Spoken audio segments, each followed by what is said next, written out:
Hello, hello, and welcome to our annual glitch stream. And tonight we're going to go a little bit glitchless, except for that first part where I messed up the name of it. That was a regular glitch.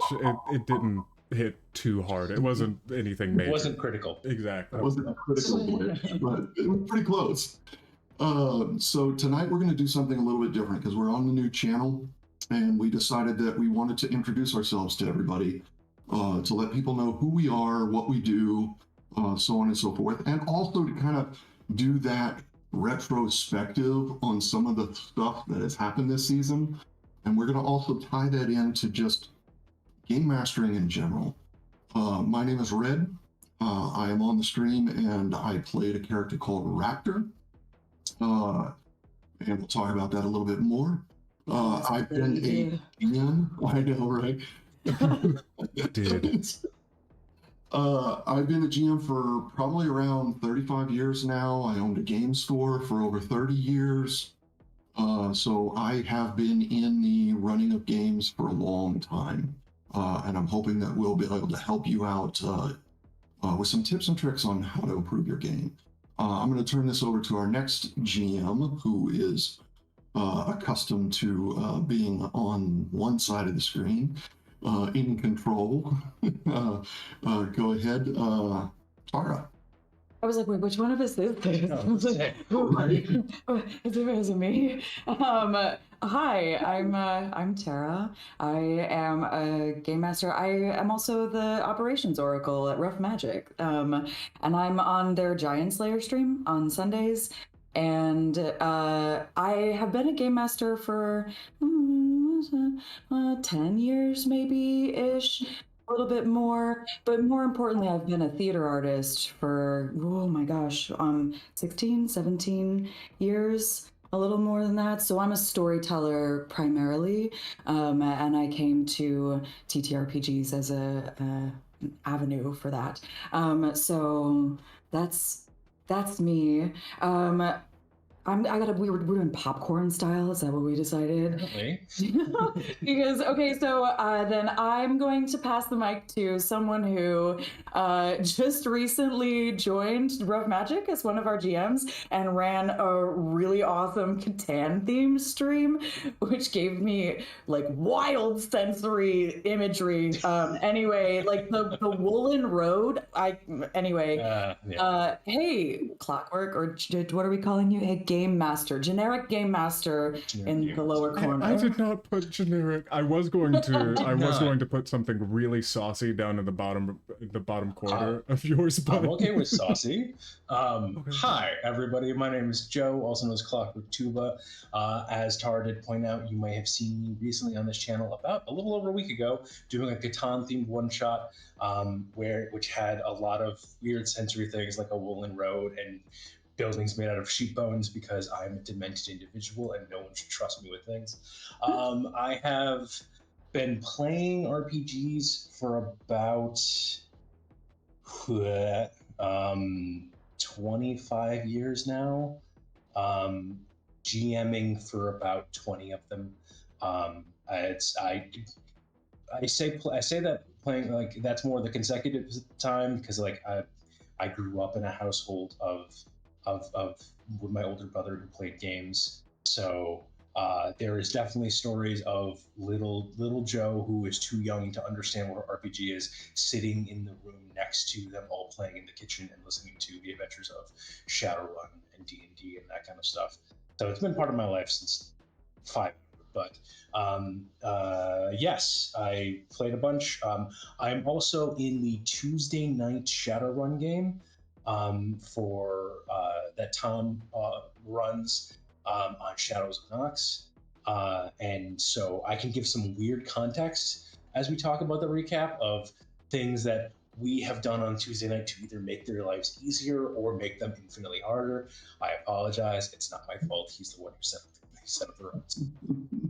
And last, but certainly not least, the person who is the tech wizard that takes care of us all, make sure that we're all prepped up, and make sure that, everyone is as comfortable as possible on these streams. Let's send it to Tyler. I deeply appreciate all of the commendations, even though any tips that you hear from that you hear confirmed from me are strictly from me as a player, and one that will walk in as confidently as he can, not knowing the system. But yes, I know all of. First of all, I work primarily with Rim and also directly with Catalyst, who creators of Shadowrun, and speak with a lot of the writers and things like that. However, I have a lot of information that does not ever fully stick in my head.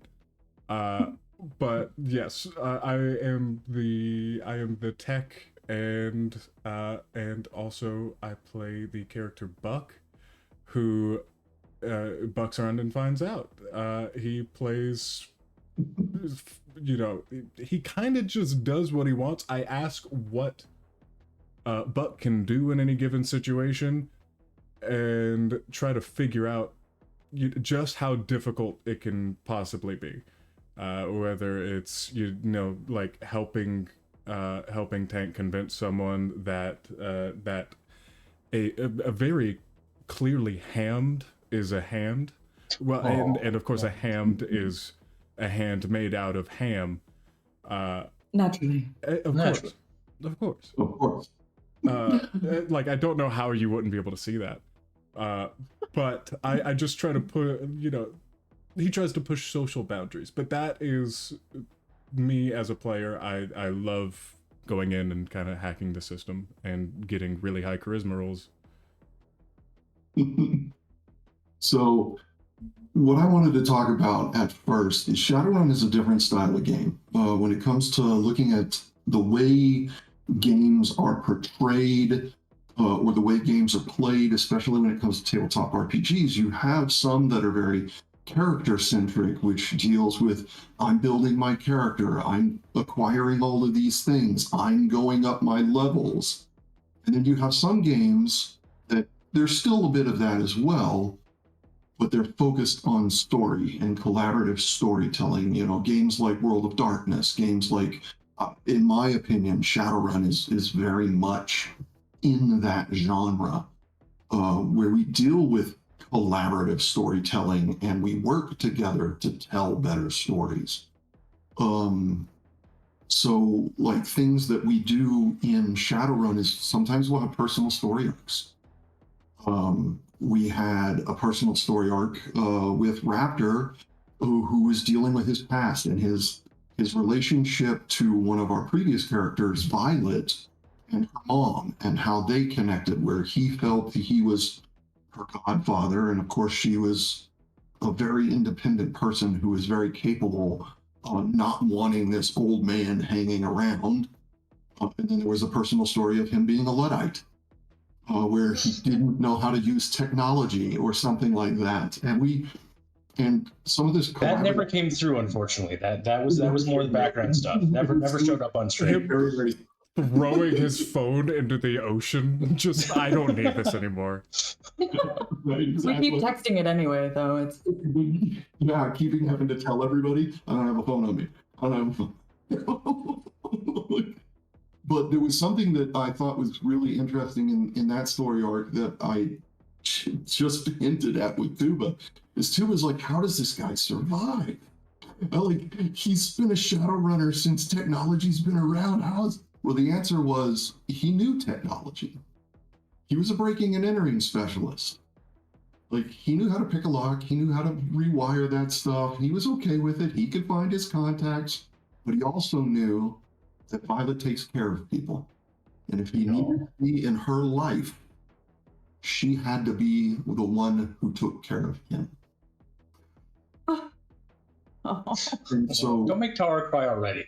We're like 5 minutes into the stream. too early. so that was kind of a little subtlety in there. And man, Tuba was calling it out every single time. He was like, how is this possible?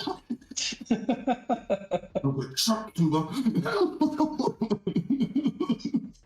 but it was really good. But we had other personal stories too. Tara, your story with your spirits and stuff. Why don't you touch on that a little bit? Well, I think, yeah, unfortunately for literally everybody, my story with the spirits didn't just touch my character, which I forgot to, I play a character called Rovyn, who is both a rigger, which in the Shadowrun system is like the tech head, the driver, the getaway driver, the guy with all the gear. And then, but also a shaman, which is somebody who it's really difficult to use magic if you also use a lot of gear in Shadowrun. It's like a balance of both. Like most people choose one or the other because you have to give up some of your essence in order to deal with gear to like become a rigger. Because also when you're a rigger, you're able to kind of give up your flesh body and turn into a machine. And but as a shaman, Rovyn really leans. Oh no, leaned. I mean, well, I'm spoilers. We'll talk about it in a bit. Anyway, there's really dramatic stuff happening right now, and I'm just really remembered to be upset about it. But so conjuring is often like summoning friend spirits to do things for you, but to kind of like flavor the theme. And this was not something that I planned. This was something that our GM Teslan came up with. I met a water spirit and was able to develop a relationship with it, and I can kind of like channel it. So like I can, rather than like shedding my flesh body and becoming a bus, the magic school bus, maybe, if you will. Or I could like kind of not necessarily shed my flesh body, but like become more of a spirit, and like swim around and do things. But then we got too much attention. It was too much attention, and now it's really causing a lot of pain and death and drama for a lot of the people in Rovyn's life. So that's... Your character was always the character that was befriending everything. Oh yeah, still yeah. I believe my favorite comment about Rovyn was, I'm pretty sure Rovyn doesn't understand they're a shadow. No. They're just vibing with their friends and having fun. Well, that's the other thing is Rovyn, to give you a peek into the backstory, Rovyn ran away from home as a very small child. Like, was given up for adoption by their family and ran away from the orphanage, and then was trafficked for a while. And that's how they made it over to the States. And so then their family of Shadowrunners is like how they survive. That's why they have the bus all decked out. They built it with their own hands. And so yeah, they're Shadowrunning to live. This is like their job. This is just the life that they know. They know the streets, and that's what's that. So yeah. And for Tuba sees a different part on personal stories. He's also with Tom on the Tuesday night sister stream, and also watches the show when he can.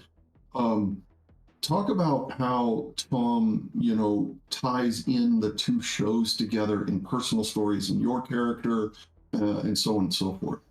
So, well, I mean, one of the biggest things I will ever say is we basically make your life harder over here on Glitch. That's the main thing we do. The very first Tuesday Shadowrun game I played in, now stop me if this sounds familiar, I was playing a mage down in New Orleans, who got hired with a face because a team of Shadowrunners had knocked over a floating casino, and somebody needed to track them down. And in fact, the very next episode on Thursday, Rovyn immediately pops an air spirit that has been following you guys. That was my conjured spirit. So I want to say I love you all. Tom's the one setting this all up. Some of these But things yes. I'm learning right now. You're telling me, wait, okay, please forgive me When if you I'm guys had the whole mistracking. Florida, the whole Florida you man were arc. the Florida man? No. We were not the Oh, Florida man. okay. We were the one that put them onto your trail. Oh, Is that we were hired to basically. Florida man on us. Yes, we did. Oh, you dirty. That was the first time we had a pants bomb. Yeah, I am aware. I have been. I will say this. To be the one who giveth as well as taketh away. The one of the first runs we did after that, a couple runs later, a kid that we didn't know at the time had hired us because a corporation was taking him to a doctor's appointment and he didn't want to be with them anymore. So he hired us to make sure he didn't step foot inside the doctor's office. We managed to stop the runner team, or the security team that was guarding him, but the kid escaped by hacking all of the comm links around him with brain, and then escaping. And then soon after that, he hired you guys to take him to his grandfather. That's the kid that also called me on like the emergency line to help them make waffles. Yes. Yeah. So yeah, like there's always like little like tidbit things with the Tuesday night Dora. I will play them on the Tuesday nights. The biggest one, of course, being getting hired to find Buck unconscious and being surrounded by Buck doppelgangers and bringing him back home again. Did Tom ever go into the names of the counterfeit bucks, by the way? Just asking. Yes, because I know them, and so I will be like, plus, we all know, and people who have watched before always watch what Tom has written as the name of characters in Roll20 when they roll things, because they're always something evil, so evil, so very evil. And just to let people know, this whole season started with the characters waking up after being dosed with a zombie powder that made us not know who we were. So when Tu was talking about the Florida incident in Louisiana and stuff like that, we were the runners knocking over the casino, but we were under the spell of this zombie powder. And then our story started, if you end up going back and watching, our story starts with us waking up out of that powder and trying to deal with what had happened to us. So let's go ahead and turn this to Tyler's personal stories. Because Buck has some interesting personal story. You had the doppelgangers, you had There's the whole like oracles. That was my face. Which one? The oraclins. Oh yeah, there was plenty of oraclins. I have effectively challenged Teslan to make me feel uncomfortable. It hasn't worked yet. And like, of course, as with all streaming content, everyone, like, your goal is to make everyone have a fun time with the game and make sure that everyone's comfortable. Of course, my character is kind of like a closet degen, so he deserves it. So that is why I'm just like, it's kind of fun to end up in extremely awkward situations where you are actively morning after talking your GM. You're looking at me funny. This happened. But like between one night stand aura cleanses and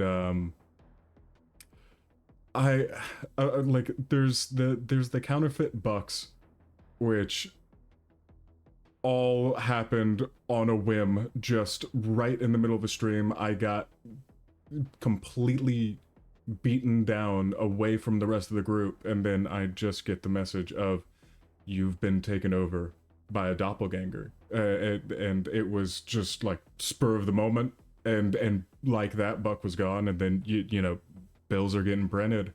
You know, you got De Niro, you've got Peso. yeah, Benjamin. Benjamin. Benjamin. And then there was the really weak one, or not the really weak one. Beevil? No, Beevil died Beevil early. is how the was his name Beevil? That was the first one. That was the one who Yeah, gave us up in The the. original. That explains. Before the naming convention People died happens. early. Yeah. Which explains why he was weak. He had no monetary value. You know, there have Exchange been rate was the exchange rate was so low. There was also like a small dip into Buck's past with the character Tanis. There was an individual episode that was everyone else had something going on, so it was just Ava and I's character, Violet and Buck. I think the name of the episode was My Fair Decker, and it was just it perfectly accented Violet being able to use her like augments on herself, as well as Buck's Scooby-Doo-esque ability to evade danger, just barely. But with Tanis, he's the one who had us go out on that heist. There was still a level of uncomfortability because Tanis is the one who effectively took down the corporation that Buck was working for, because Buck is a sinner. And by all means, that's no major reveal, but it's because it's been hinted heavily.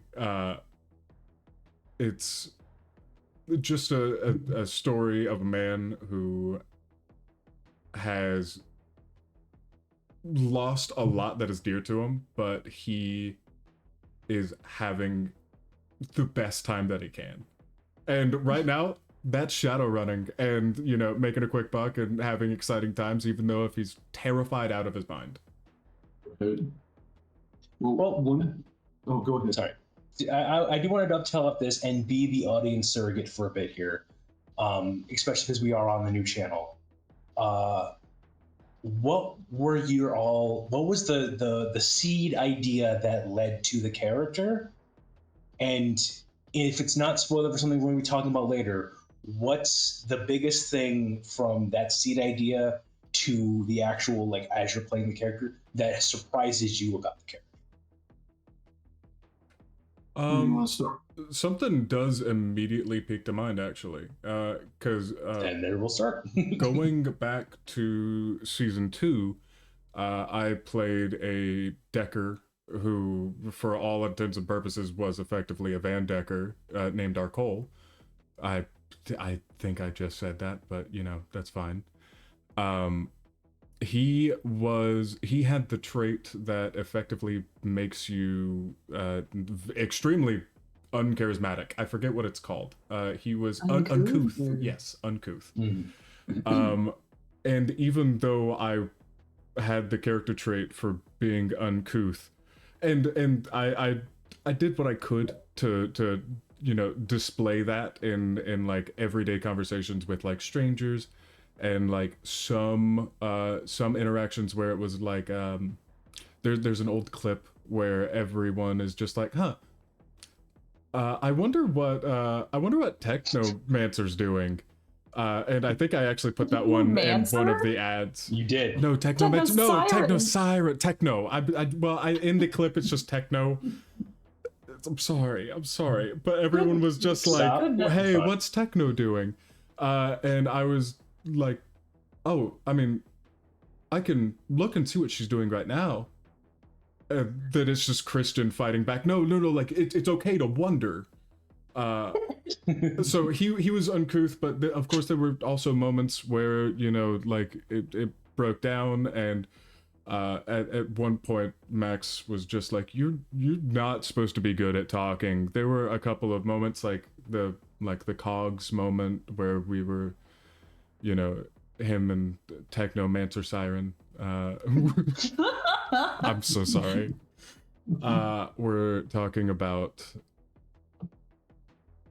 just like being a part of the system, even though you're a Shadowrunner. And there was this whole deep conversation, and that is what made me want to go to the opposite, to enable me to potentially have more of those conversations, where there could also be, without Arcole's innocence, Buck can even add a hint of maliciousness to it, maybe a touch of, manipulation to it as well. So, like, adding layers to an already established piece of social framework. Because as we're also trying to help people, gain inspiration to bring personal stories into the thing, what, Tyler, where did you find inspiration for that character? Where did you find inspiration for Buck? Where is one of your usual sources for inspiration? My nerd life is 90% what I do for money. So I have always loved the character that is like, I understand why people can't stand them sometimes, like kind of that beat cop character where some douche wearing a Hawaiian shirt just not quite getting all of the social cues, but can work those social cues if necessary. If you look at things like, like there's things that are further back, but one of the things that I was watching at the time was Happy, actually. But of course, flavored completely different from Nick. I think his name is Nick, that character. Because he was like more grizzled, but Buck is a little bit more clean, a little bit more kempt, and he keeps fake plants in his apartment now, I guess. Or he did. He does not have that apartment anymore. So I took a spin off of that. I wanted to be more social, so when going with Face, and I really like the pseudo grizzled kind of attitude, except on kind of a wimp. What about you, Tara? What was the seed for your character, taking Tuva's question, obviously? Yeah. It's also interesting because Techno Siren has already been invoked into this space. Because, like, honestly, Rovyn is a reaction to the character I played in the second season in a lot of ways.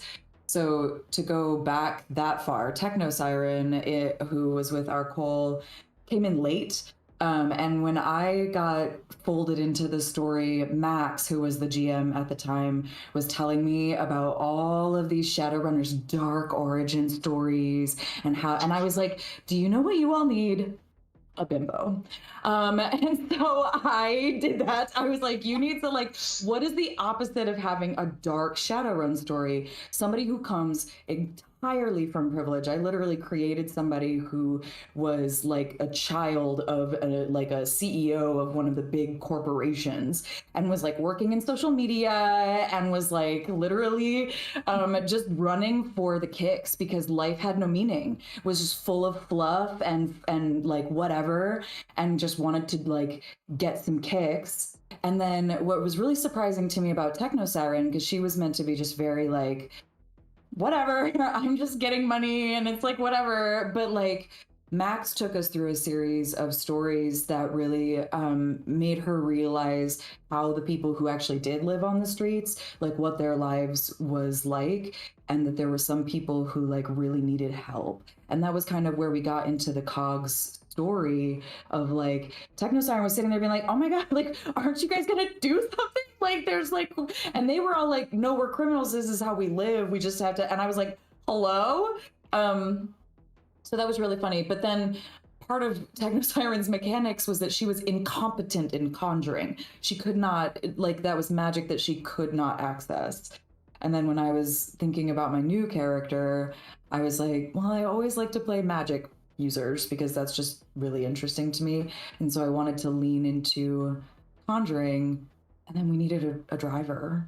And so I kind of just like, I don't know. I have never spent the amount of time building a character as I spent building Rovyn. I spent like a week and a half on like backstory and like figuring out. I built that bus. I literally like. It was actually really satisfying. I've never really been one for crunch in game systems. I like narrative based systems more frequently, but like building the bus was a little bit of like a, not to be too actory about it, but I was like having my background circumstances and like imagining what it was like to find the parts for that and like what it actually looks like and why I want it to be that way. Like I don't know, it was really fun. Yeah, I actually, the other thing is like, Rovyn kind of came out of me trying to like answer, there's these questions at the beginning of the character creation in the Shadowrun book that like ask you to ask yourself the tough questions. Like, how does your character feel about murder, drugs, like all of these things? So The answer is yeah. yes. The answer is just yes. But he is a sinner because he has a sin, but he's also a sinner because Because he would burst into flames in certain situations. I understand. Yeah, no, that's really interesting because like those questions at the beginning of the book, and as you can tell from like the way we're talking about creating characters and Shadowrun and stuff like that, putting yourself into this world really draws out story.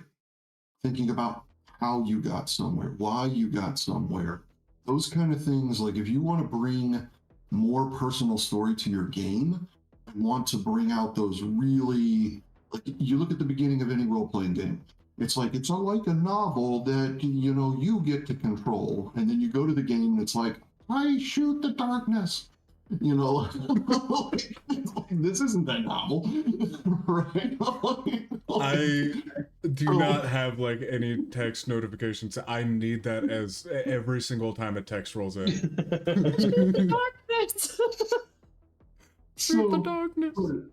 But yeah, actually, like getting into that mindset, that's how you add story to your game.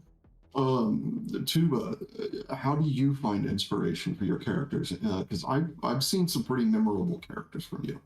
So, my big thing for characters, I've said this many times before, and I'll say this again. My favorite RPG isn't technically out. It's called Warren Guard by Natalie. It's a game about playing Dragon Riders, which who doesn't love Dragon Riders? But the thing is, it's not one system. It's two systems stuck together. There's being on the dragon and fighting monsters, and then there is living together with the rest of the party and like dealing with the social situation. It's a highly narrative game. I super love it. But for those of you familiar with like Blades in the Dark or Wander Home, things like that, you'll end up familiar with playbook styles, where they're just some playbooks that are kind of like classes, kind of like archetypes, that kind of stuff. The thing that got me, and the thing that I realized I do generally, and kind of the thing that like I now have been more conscious about doing, is your playbook in Warren Guard is not who your character is. It's who your character is to the rest of the party. Your character might be a young, pardon Tyler, a young buck off in some other come group. on. But if they are the one that is the veteran of wars, is that kind of stuff, in this group, they are the old timer kind of situation. And like that can show up and like kind of thinking like, how does this character relate to this party? How does this party see this character? And then kind of, and not even just playing into it, but just having like the whole thing of the like the fact that I've typecast myself on Tuesday nights in Shadows of Nox as being the beleaguered dad character, because in both of the games, the Avatar game and the Shadowrun game, my characters tend to be like my Shadowrunner is named Galahad, an orc rigger who is perpetually broke because he's constantly giving his money away to like we have a whole collection of technomancer kids that we call the daycare that he is like helping to fund. He's constantly like like there was a thing we were trying to capture someone alive. He went out and bought the stuns patches for everybody to give out to the rest of the crew, and is looking like, and it just like heck, we just had a character introduce himself who has the attic smoker, and if he doesn't get a cigarette every hour, starts getting jitters. So as soon as like that started showing up, Galahad bought a couple of packs that is now being stored in his van as a just in case. So like that ends up having to be like, what are you to the group? And then like citing on the fact that Shadowrun was my first RPG 5 million years ago, and I have owned every edition of Shadowrun. I haven't really played since 4th edition, 4.6 now, but I've owned every edition. Shadowrun's always been one of my first loves. And seeing the changes, like there's Ava will laugh at me because there are times where it's just grumpy old man Joe moments of where they will, like Teslan and Ava will explain how something is now in 2080 something, and I'm like, no, that's not. It's like it's just so. When I was making my character, I doubled down on that, and I believe it's in the 4th edition of Shadowrun. Because they had the huge change to the Matrix to make it more wireless and that kind of stuff. The intro story is about a character who was in jail when the Matrix crashed. So he basically went away with the old Matrix that I knew and loved as growing up playing, and then came out to everything being wireless and all this kind of stuff happening. And so Galahad, I was like, oh, that's perfect. Galahad took a stint in jail. And so I am a sinner as well because I have a criminal sin. And it just became the idea of like, again, I am playing this. He's very old for an orc. Thankfully, he goblinized, so he doesn't have the orc lifespan.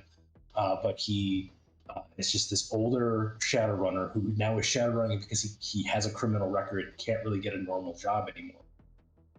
Who is now seeing all these veritable children trying to Shadowrun with him and is like, well, someone's got to look after them. And then that's how just everything started like dovetailing and the ball was rolling from there. Nice. Yeah, you can find a lot of different places to find inspiration and everything like that.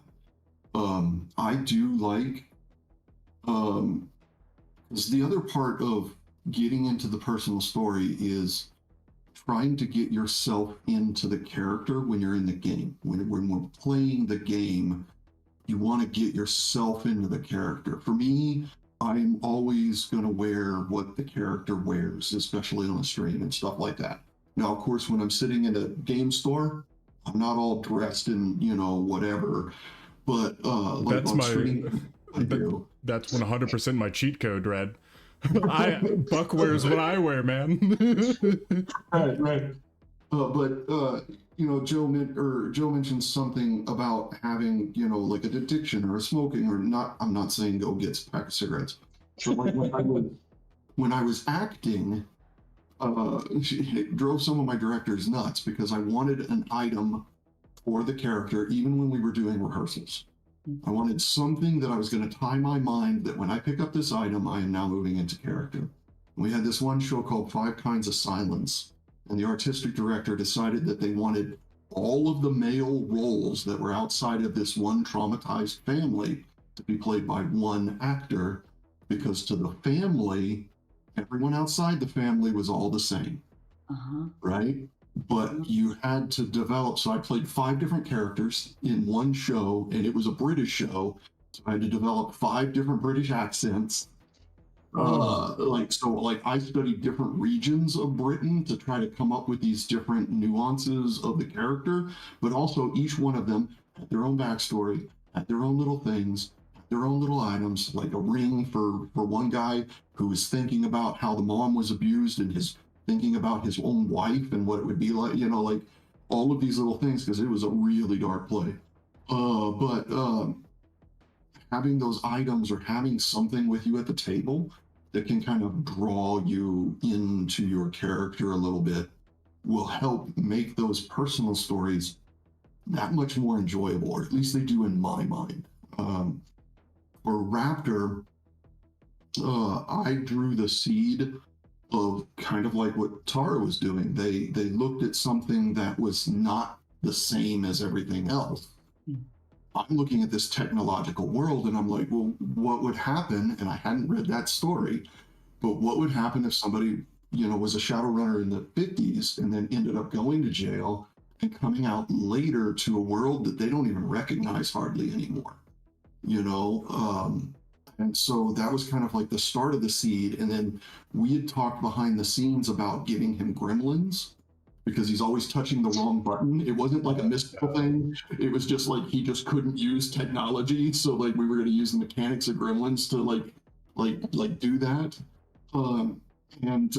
So that I looked at the world that is full of technology and full of magic.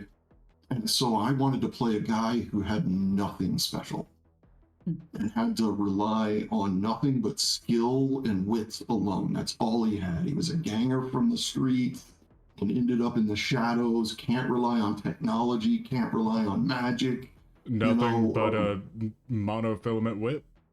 Nothing but his monofilament whip and his bike. Yeah, we ended up later on, because of the way the combat system works, we ended up, going ahead and getting him some cyberware, because it was hard for me to fill that secondary combat role, and we weren't doing a lot of breaking and entering, which was his specialty, the thing he was really good at. So we shifted him in the middle, but so that was kind of like the surprise, is that I was going to have to shift towards technology, whether I liked it or not. So that was kind of a surprising thing. I went from the thing of what is opposite of this world, because I want to portray that. I want to play against the odds and see if I can challenge myself to come up with it.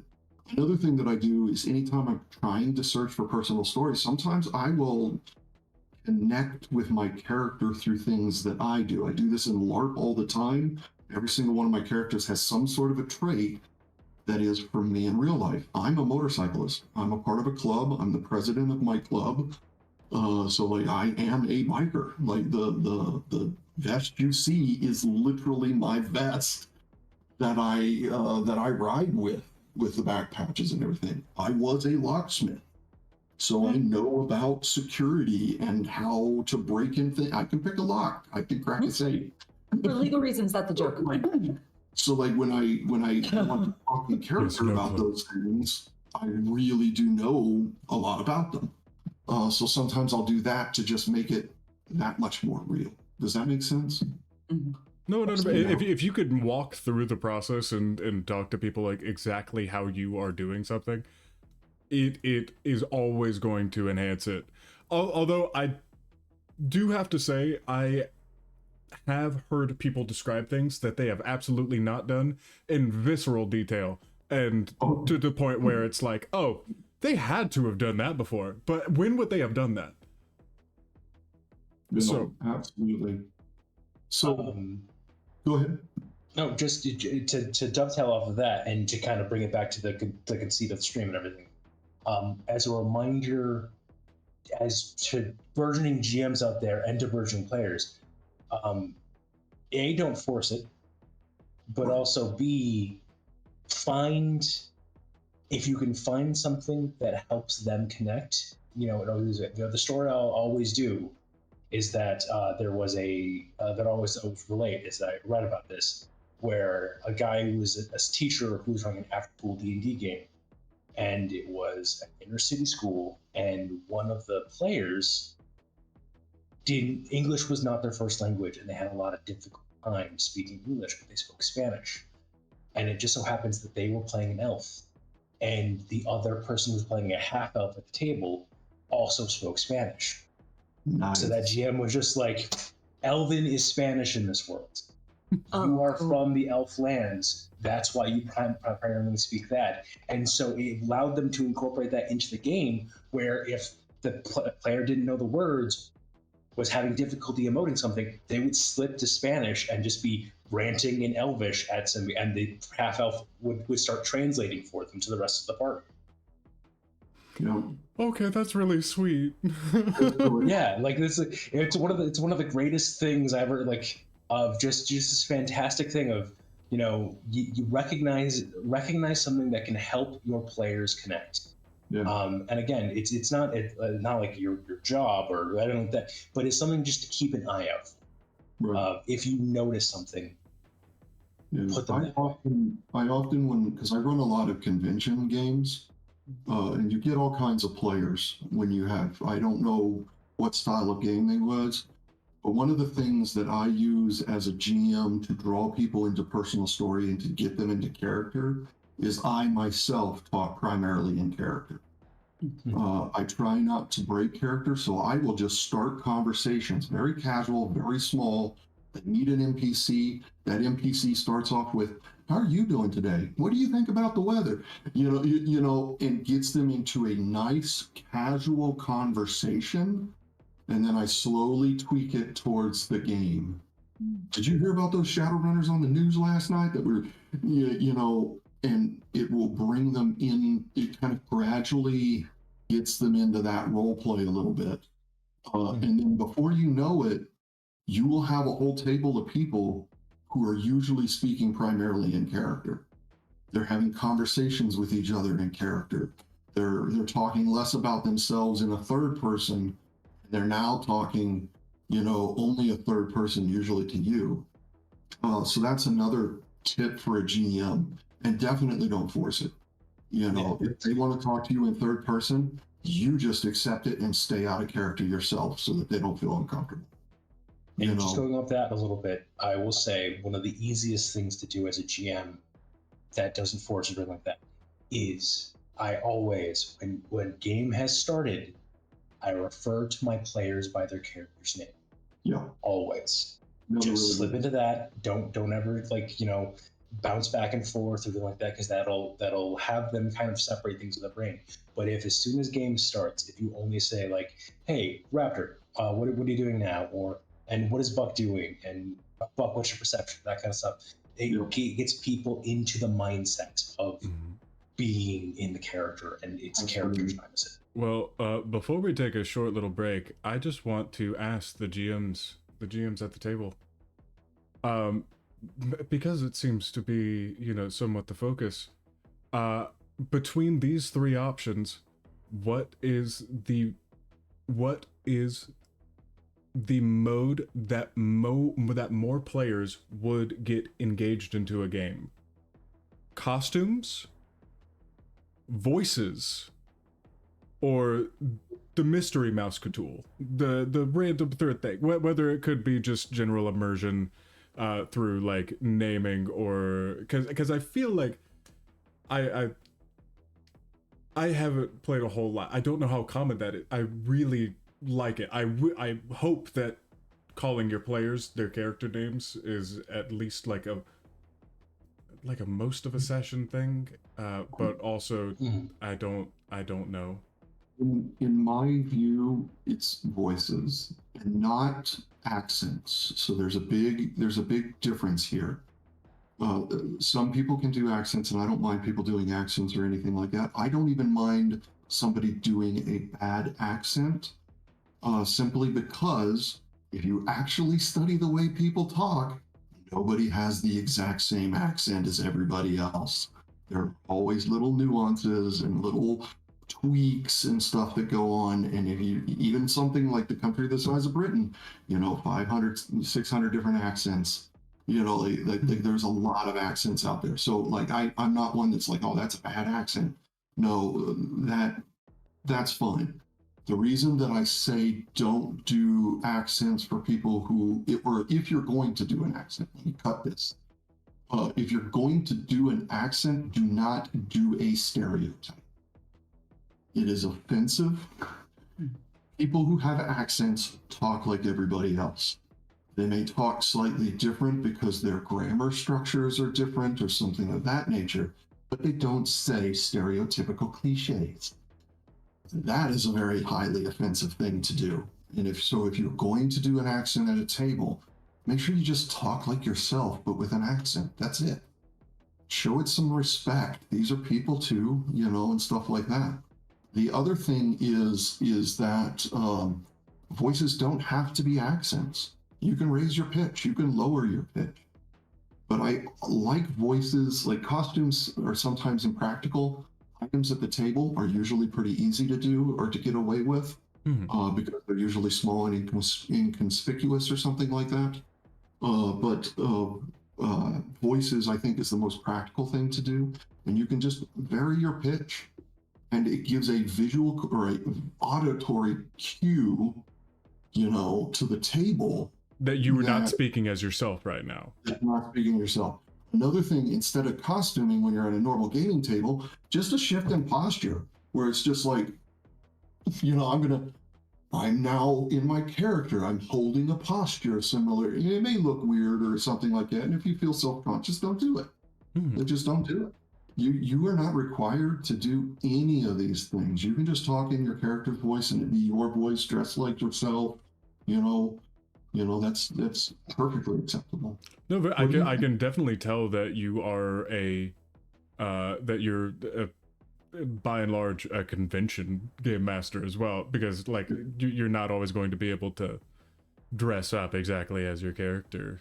Exactly. But the other two GMs, what are your thoughts? Mara, what do you think? I was gonna say, as somebody who honestly only really just started using voices, I just want to acknowledge for anybody else who's like, but I'm scared. It's scary. It's real scary. Sometimes you'll want to do a voice and be like, oh, that's not working and it's making me feel worse, or it's like people can't understand me, or who knows. From British to Australian. Oh no. Yeah.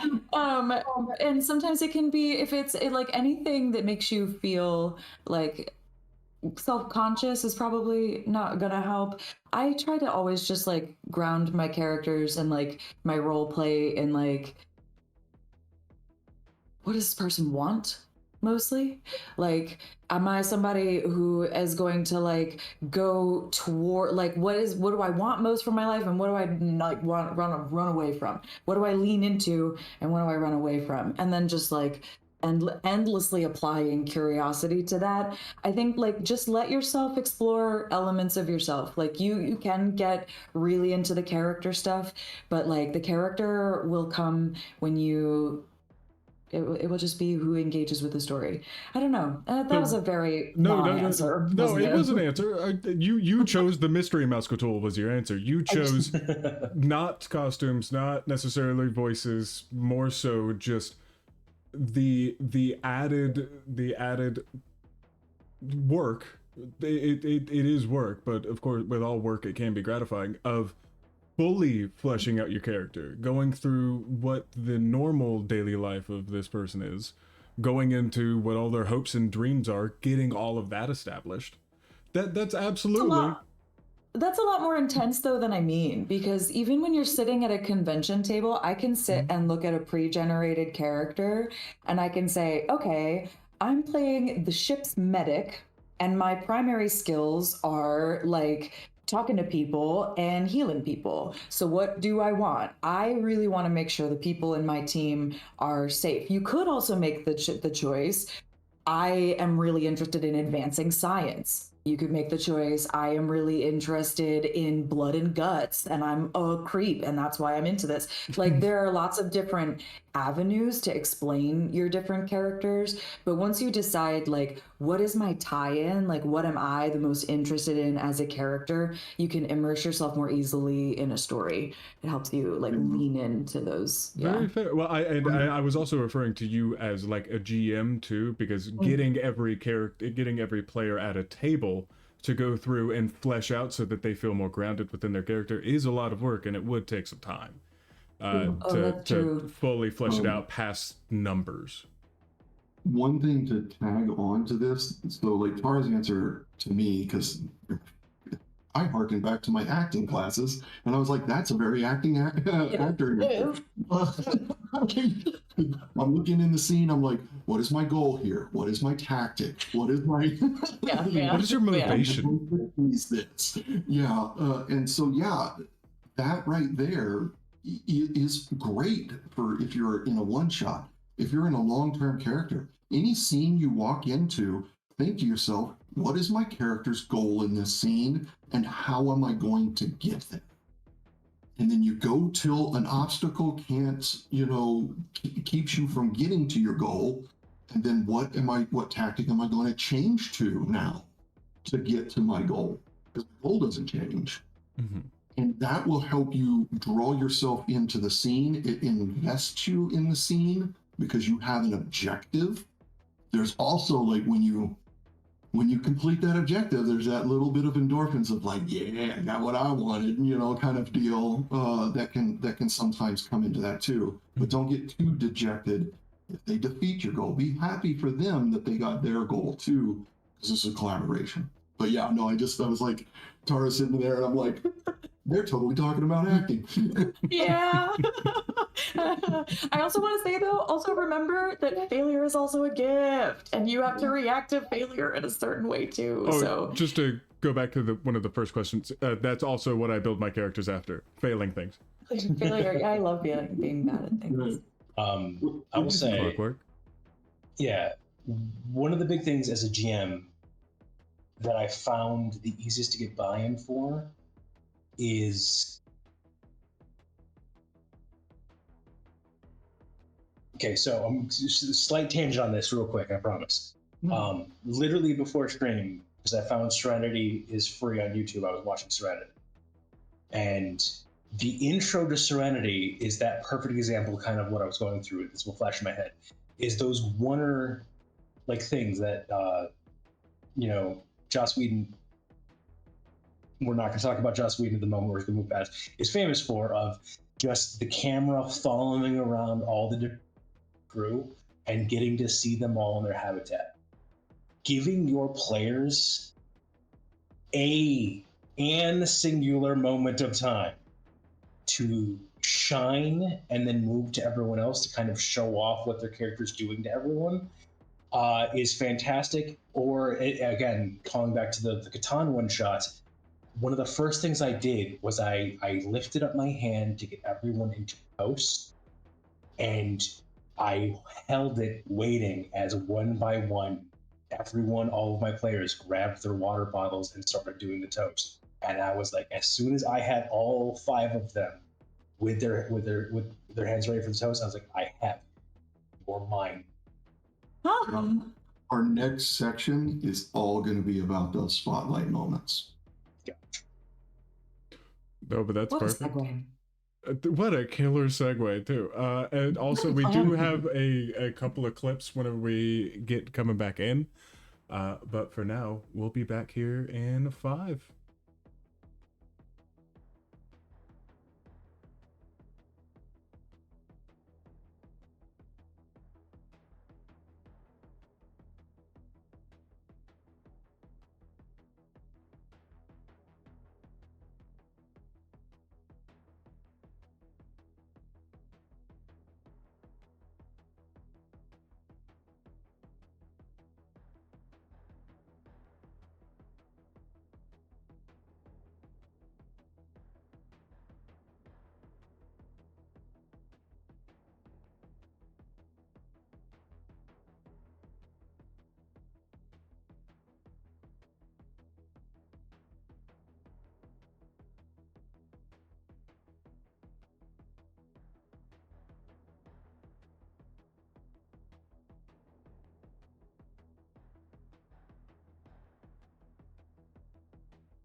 Hello and welcome back.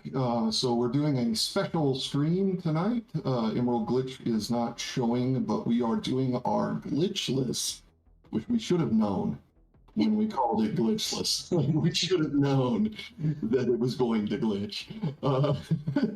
We had so many plans, so many. If you're one of those people watching this in the future on YouTube, odds are there's different clips that you'll see throughout this. Just know that the people that's present for you, YouTube people, just for you. Cherish those. Twitch people are getting those, but that's fine. But if you're on Twitch and you're watching this and you want to subscribe to us on YouTube, I'm gonna drop that in the chat like right now. And another thing, for anybody that's viewing us right now, when we're on these topics, if you want to throw questions in, because this is a live show, please throw a question in. We would love to hear your questions on if you're wanting a GM tip or something like that, please let us know. That's awesome. But one of the things, yep, go ahead.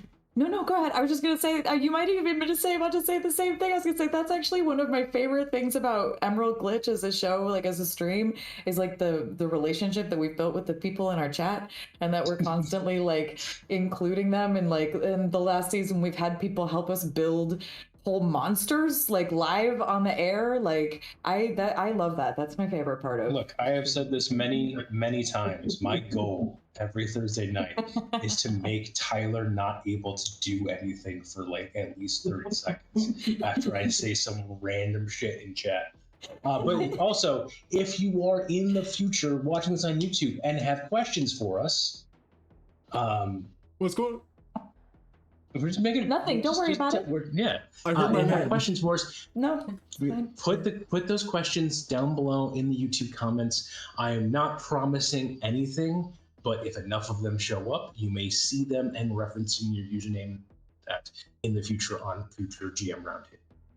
Yeah, absolutely. So not promising anything, but it is something. If we are mining topics for it, we will go to the comments. We will go to that kind of stuff.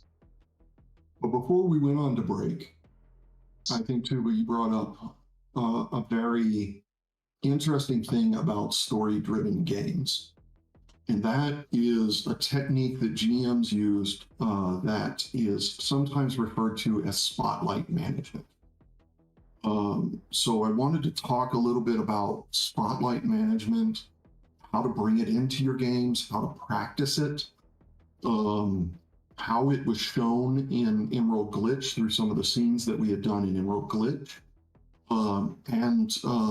Sometimes people have this thing against spotlight management because not every character will be in every scene in a spotlight. And there are some players who are very much like, if I am not engaged this entire time, they feel cheated or robbed or something like that.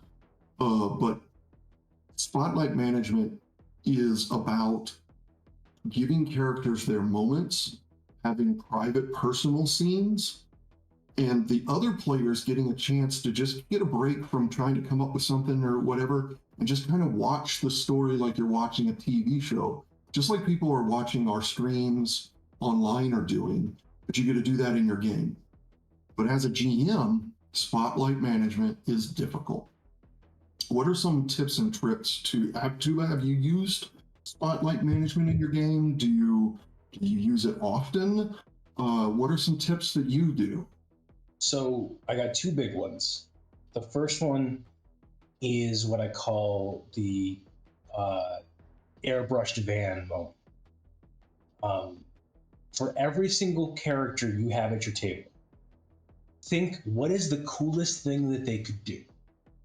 What is their moment that when they're excitedly talking to other people about, they would, or if they owned a white panel van in the 80s, what would they airbrush on the side of it like a metal album cover? Like that kind of moment. What is the coolest thing? And that's different for every character. So if you give them a situation that's just for that character, and as long as they jump at it, which you gotta give them the chance to jump at it, then it's where they shine. I remember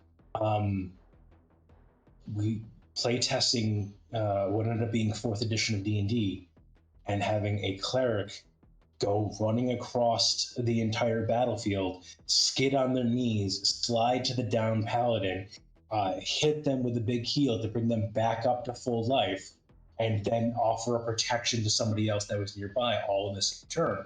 And that player was beaming afterwards of, look at the cool thing I did. And that is something that people who aren't playing the cleric would never have thought, oh, this is the most awesome thing ever. But that player is doing it. I want to say it's Zebashu, who's a fantastic YouTube personality talking about like a lot of D&D stuff. It is like animated spell books to like explain niche things in D&D. But the what he said was, no one remembers the dice roll.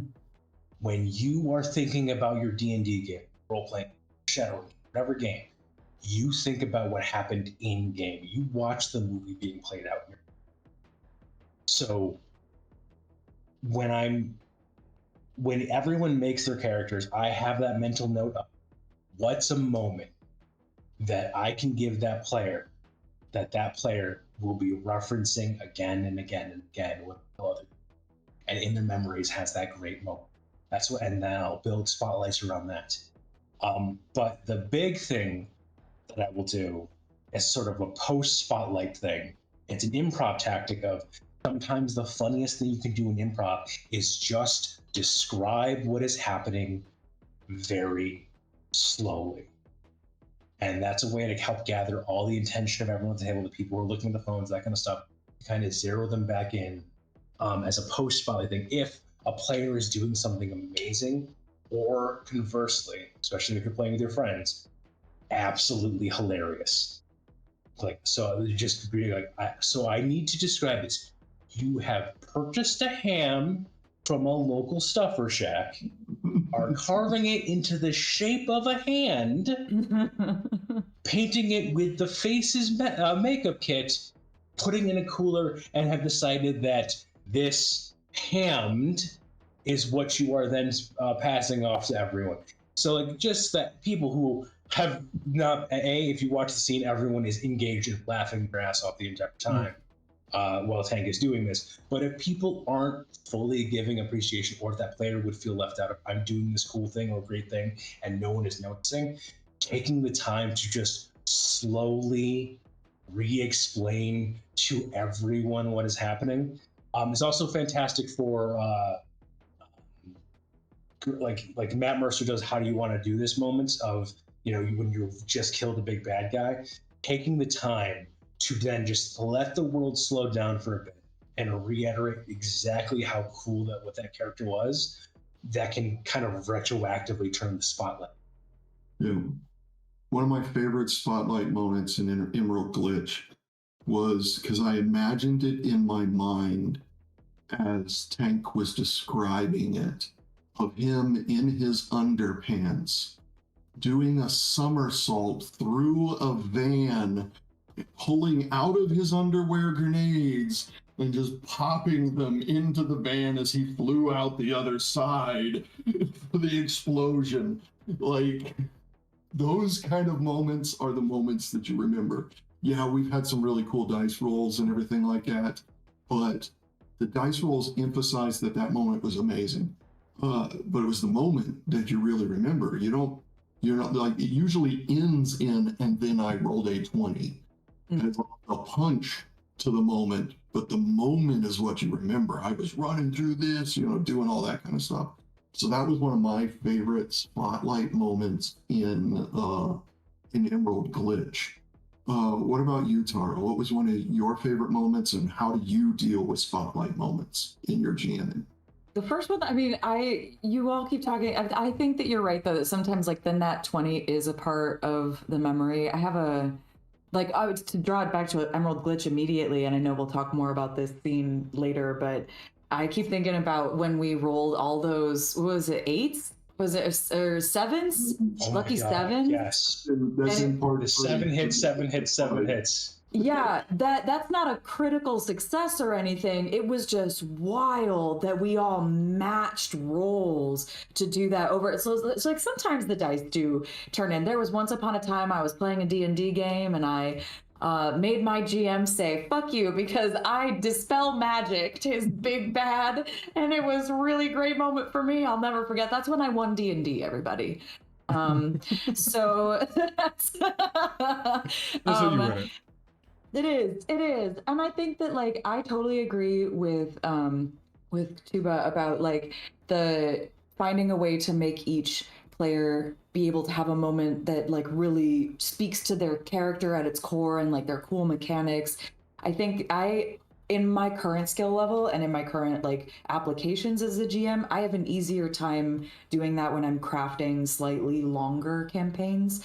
But when I am in a one shot, like at a rough magic event or a convention setting, if I am not able to create an easy moment of like, this is my character's one big thing, I always try to make sure to give them an opportunity. You talked about this a little bit, Joe, about like, describe your magic. Like, what does it look like when you cast this spell? Give us a little flavor about like how your character is in this space, or like if people are having a hard time injecting themselves into a scene, I will zoom in on them with the camera every once in a while and be like, what's going through your character's head? Like, even if you don't engage with the scene, just give us a little peek into like what's going on for you. And I find that a lot of times spotlight management as a GM also means, how do I put this delicately? Sometimes you have to take the spotlight away from people too, who are taking up too much space, because some people will get really, really into it. And especially if other people at the table need a minute to think, to process what's happening, but other people are like running on adrenaline and they're just like, oh, I know exactly what my character would do right now. I have a gregarious character that would absolutely say something.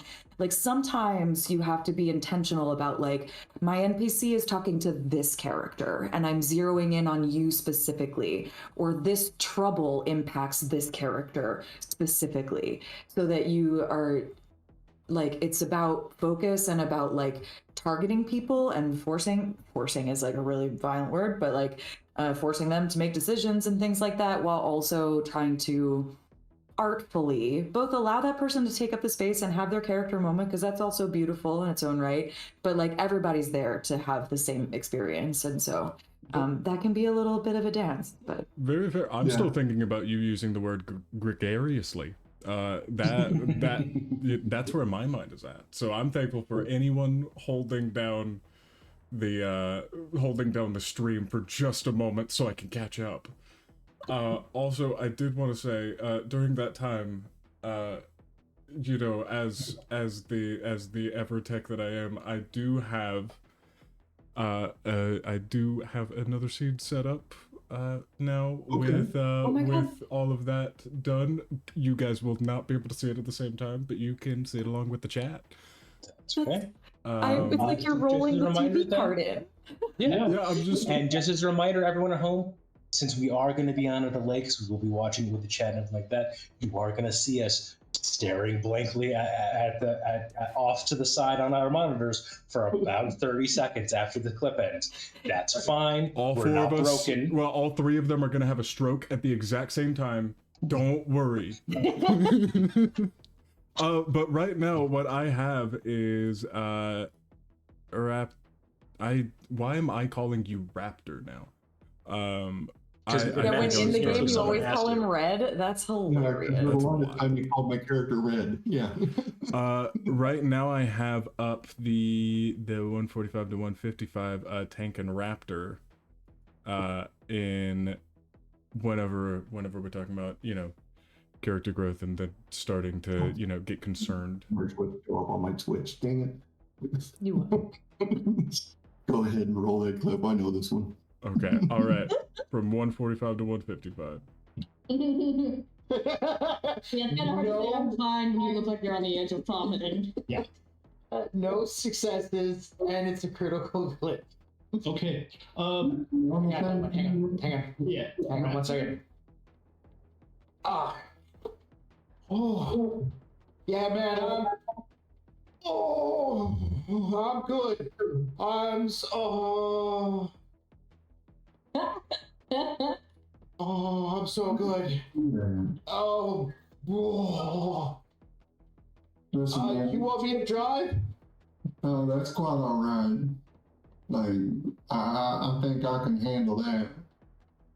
Let's get to the dock for a little bit, man. But we all should have a talk about this, brother. Cause like you're looking pretty green, and like if you're on this much medication, man, like I ain't trying to be offensive or anything like that, but you pass out in the middle of a fight, we all's pretty toasted without our tank. Yeah, I'm just going through some stuff, man, and Well, you I'll got be all together. I just need to. You don't have to shoulder this alone, bro.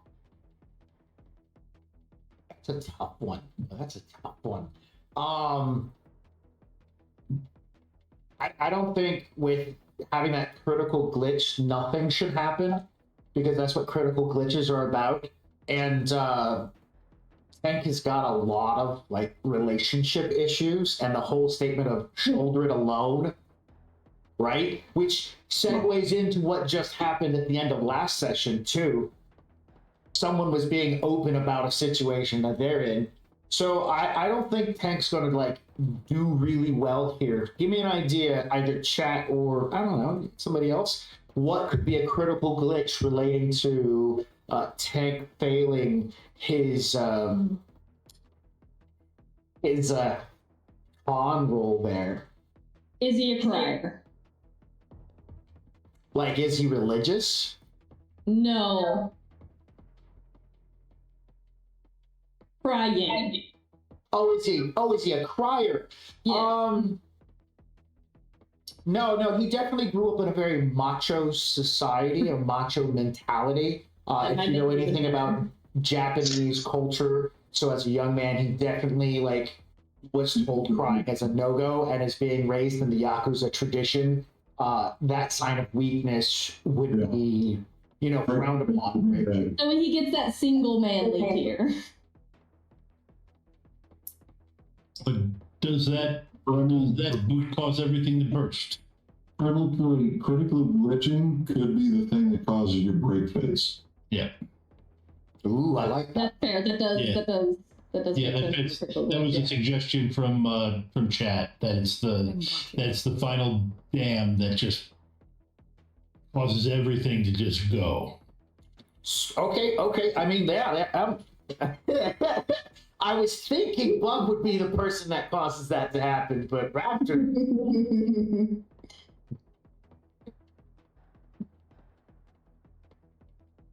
We can't hear you, Max.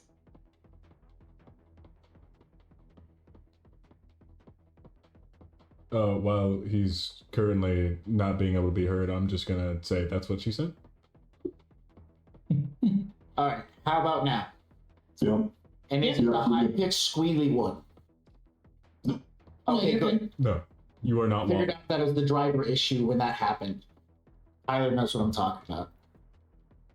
Okay, so he still has that like queasy look to him. He's maybe leaning against the wall at this point in time, and he just looks in Raptor's face. He's crying. Like we're talking like the tears are coming. Like if you've ever seen somebody in a tremendous amount of pain and they have the normal facial features, but the tears are just rolling out because that's the body's natural reaction. That's what's happening. Tank has this normal kind of jovial look to his face, but the tears are just rolling out. And he's like,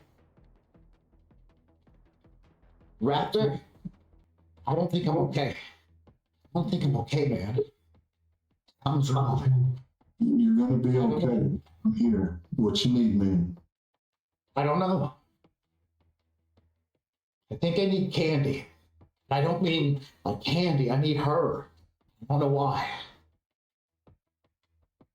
Have I ever met Candy? Would Raptor have ever? Oh yeah. You guys, everybody here has met Candy. She has been a mainstay in Tank's life for like at least 5 years. So when I met you guys, Handy was already part of my life. She's my go-to for spells, stuff, magic, arcana, jobs. She's my dealer for boosters.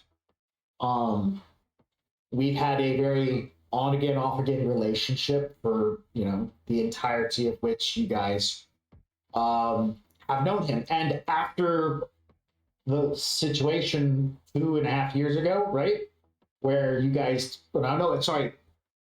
earlier last year, where you guys saved me from the fight scenario where he got the damage to his head, she swooped in and snagged me and said, "You guys can't help him. He's mine. He's my responsibility." Basically, and being the chum that I am, I went with him because that's just who Tank is. I get that you're real, brother. I really do. Like, but you gotta understand you ain't alone. Like, look at me. Seriously, look at me. When I say that you're my family, that ain't saying nothing lightly. Means I go to the bat for you every single time. Put my life on the line for you. Put my life on the line for any of these people here. You got people in your life who care about you more than you know. Me seeing you green like this, that's got me worried, brother. And I get it. I get it. She tore it all out. Stomped on it. I get it. But we're here for you. You don't have to keep that inside. You keep that bottle up inside, that's going to eat you alive, bro. It's going to eat you alive. There won't be anything we can do to help you at that point. So right now is when we got to lean on people. And I ain't the sensitive one. I ain't the one that's got all the wisdoms and all that kind of stuff. But you know that we're here for you. And we'll be here for you through thick and thin. We ain't gonna leave you battered and bruised on the side of the road. We're here to pick you up.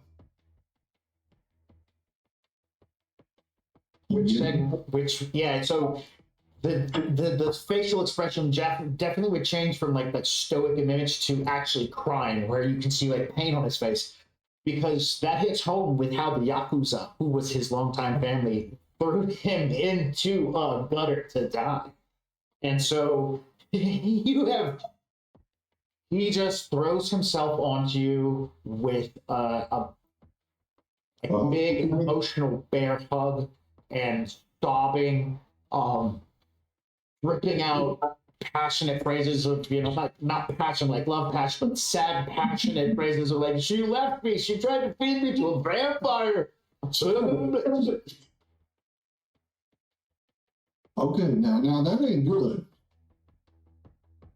Like that's a definition of a toxic relationship there. She tries to feed you to a vampire. I mean, she shot me once too, but she said that was out of love. Well, sometimes that happens between lovers, but like vampires, that's a little over the line.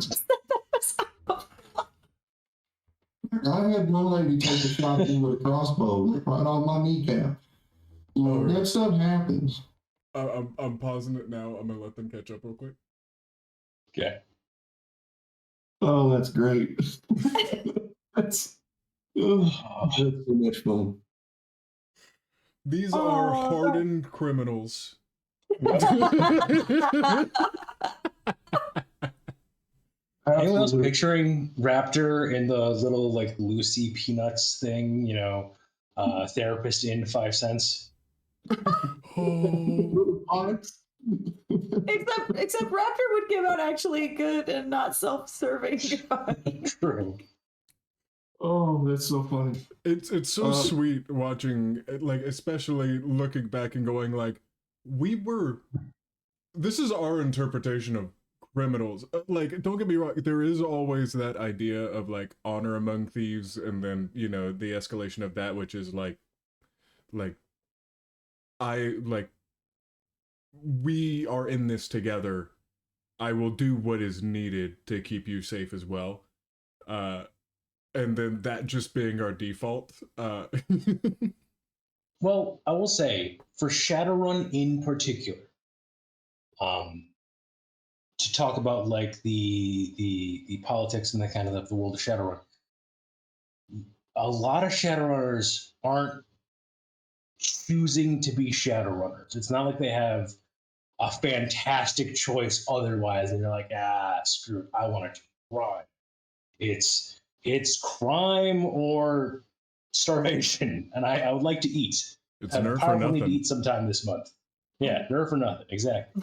Well, go ahead. But there's one thing I do want to take while we have that scene fresh in our minds that I want to stress to every player and every GM out there. We were laughing.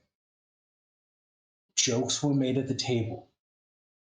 Those jokes never diminished the tenseness or the drama of the scene.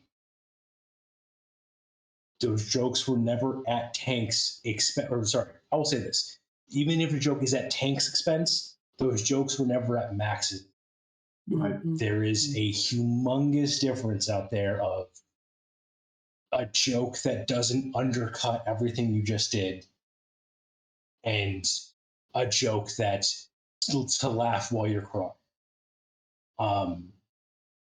Just want to basically make sure everyone thinks about it and is cognizant about it, because when you are still trying to keep things light at your table, it is very easy as a GM to accidentally what your player is going through. And you, in order to do it's something just not something that you have to be like hyper vigilant about it and make sure you never do it, but it's just something for you to think about when you're in GM headspace of, is what I'm about to say going to enhance or is it going to hurt? Well, I think another great thing about that scene is that we see people being fully in character and people being out of character describing things. We also see players talking together to discuss how reactions might be, because that was a very collaborative scene. Max is asking, hey, chat, what do we think about this? What do we think about that? And then when we get these answers, we portray a scene at that point. And I think it did not diminish from the impactfulness of that scene at all. I think that just because we're talking about personal stories and we're talking about, bringing story into the game, it doesn't always have to be about where's my next loot drop or where's my next score. It can be about those personal stories. And this one was particularly touching upon Tank's relationship with his ex, and her trying to literally feed him to a vampire, which was one of the scenarios that happened. And I will say this, part of the. Yeah, go ahead. Just a quick side note, as someone who is part of the audience, Max and Tank saying with full sincerity into the camera, "I think I need candy," out of context is one of the greatest moments of Emerald Glitch. Oh my God, that hit so hard. Mm-hmm. Like, that was great right there. And when even if you're not watching a Twitch stream, if I'm sitting off to the side and somebody's having a spotlight moment, like that moment between the two of them, that doesn't mean that I'm not in the game anymore. Violet was coming in with ideas. We were talking around the table on occasion, about what we were going to do. And then it would go back to that scene and stuff like that. As a person, if I'm sitting in those spotlights when I'm watching others do their scenes, like Violet and her mother, or Violet talking to TJ or something like that, there are still some things in there that are hitting me, as an impactful thing. And even though I'm not actively participating, I am getting entertainment value out of this. And so it's okay to allow people to have their spotlight scenes. It's okay to sit back and not take the spotlight. And just like Tara was saying, don't take the spotlight. You're going to get a lot of things and moments in games that will happen when you give the spotlight to somebody and let them shine for a bit, that you would have never got if you're trying to be in the spotlight the entire time. You know, or at least those are my thoughts. No, 100%. And plus, on top of that, people do don't, and never hide behind your character either. Is all I'm really going to say there. Because nothing that's been on a stream, but I've, you know, like I said, most of the nerd stuff I get paid for, sure, but like I've also had some, you know, some D&D games outside of things. Don't use your chaotic evil character that you somehow snuck into a party of adventurers in order to, you know, in order to stomp on everything that someone else is doing. And by that I do mean, you know, I'm typically a druid, and well, in potentially, who knows, you know, I'm talking about like bird friends, I'm talking like specifically owl friends, I'm talking about like mice friends, I'm talking about like this nice early level like dumb little animals that you get to go around with you. Your chaotic evil character, get away from all of my party preferably, but at least I almost feel like the owl part is too far. Anyways, I feel like this transcends any specific situation. Don't hide behind your character. Everybody just give Tyler a digi-hug right now. Oh my gosh, and your poor little animal friend. But that's an important point right there. If your entire purpose in a game is to crap on other people because you like trolling and stuff like that, you're no longer a part of that game. You are disrupting everybody's fun just so that you can have fun. Why would you hurt Oliver like that? No, buddies. But the other thing is that, you know, like, so the other thing is very topical. The excuse that your character would have done that is no excuse for being a jerk. If you are being a jerk and your excuse is my character would have done that, you're the one that put it in the character. I'm not trying to be a jerk to you. I'm not trying to be mean to you. If that's the style of game you want to play, there are a lot of tabletop art or a lot of RPGs that are like, you know, MMOs and stuff like that, that you can go and base camp to your heart's content. But whenever you come into a convention or come into a table or come into a campaign, you really do have to consider that this isn't just your game. It's everyone's game. It's everyone's safe space to get away from the world and be able to play. So I guess that's my little side rant on that. Yeah, no. The big thing is, if there should always be the question asked. I was putting, I forgot what RPG I read, where it actually had the question stated in the character creation section of why is the party with you? Mm-hmm. And if the answer to that question starts and ends with because I'm a flesh and blood human being sitting at this table, that is not good enough. Right. If in universe your actions would have caused every other member of the party to look at you and say, I never want to work with you again, and F off to their own thing, leaving you behind, and the only reason that it's not happening is because you're their friend Bob from work or from whatever, who are physically here at the table, then it's not good enough. It's going to lead to some kind of conflict in the party that doesn't need to be there. Right. And we're not talking oh, go ahead. No, if that was part of the initial conversation, if you came in, like, as I've had evil PCs who have undermined the rest of the party, and it has been a masterclass in storytelling where the party are just shy of catching this person time and time again, and this person is constantly, and it was a fantastic thing, but it didn't hurt the players' time. Right. They still enjoyed it. They were still having fun. So if you want to play a chaotic evil character who, say, has a temperament against owls, shall we say, have the conversation with the rest of the party of saying, hey, this is the kind of character I like to play. I'd like to explore this. And spoilers for later on in the stream, maybe the arc changes of that character over the course of everything.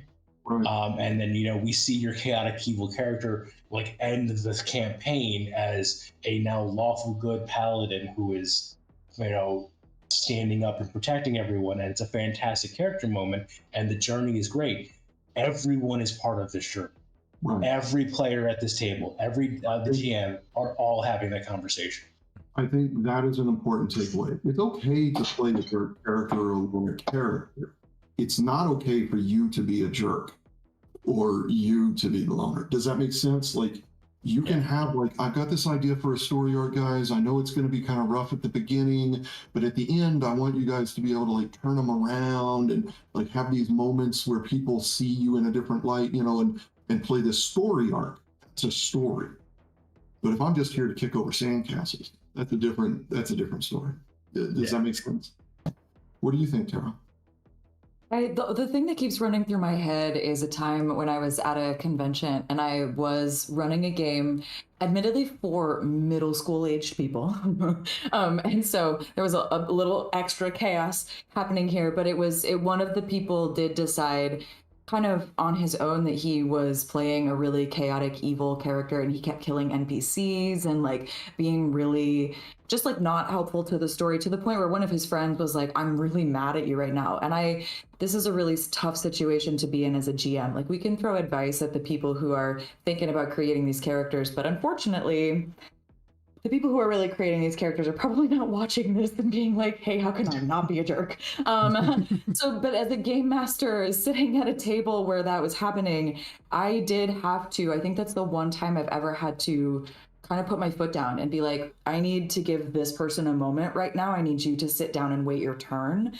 And honestly, by the end of that game session, I made him the bad guy.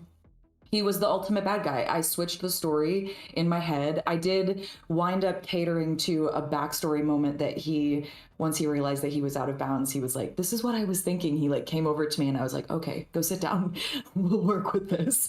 But I wound up I literally was by the end, he was the bad guy. We revealed him as having been the child of the king who was just being on this bender or whatever. And then I do my another one of my favorite spotlight moments is the end, is to get everybody an epilogue moment of what are you doing at the end.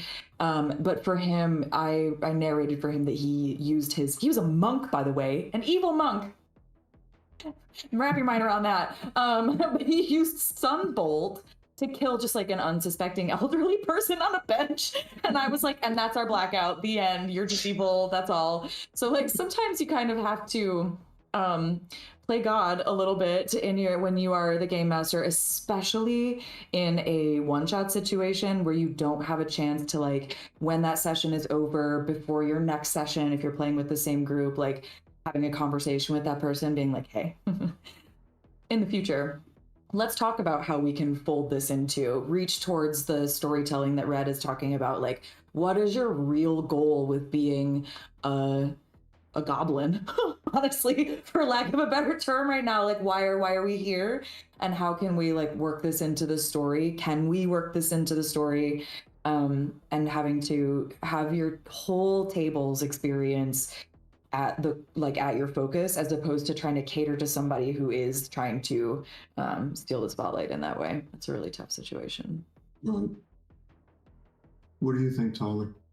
I had someone step on my owl friend and shit actually shit in the middle of a town square. It didn't go past that session. Yeah. The whole game, yeah. Yeah, no, the game died right there. Yeah. often that is what will happen. Mhm. Yeah, which is sad because I'm sure a lot of the time those people do need more experiences with other people, just in general, to be frank. But especially in like game settings where everything is a sandbox and you can do anything that you want. They like having those experiences may help them grow as a person, but other people are also making people are making commitments in order to be able to get together and play games for whatever reason.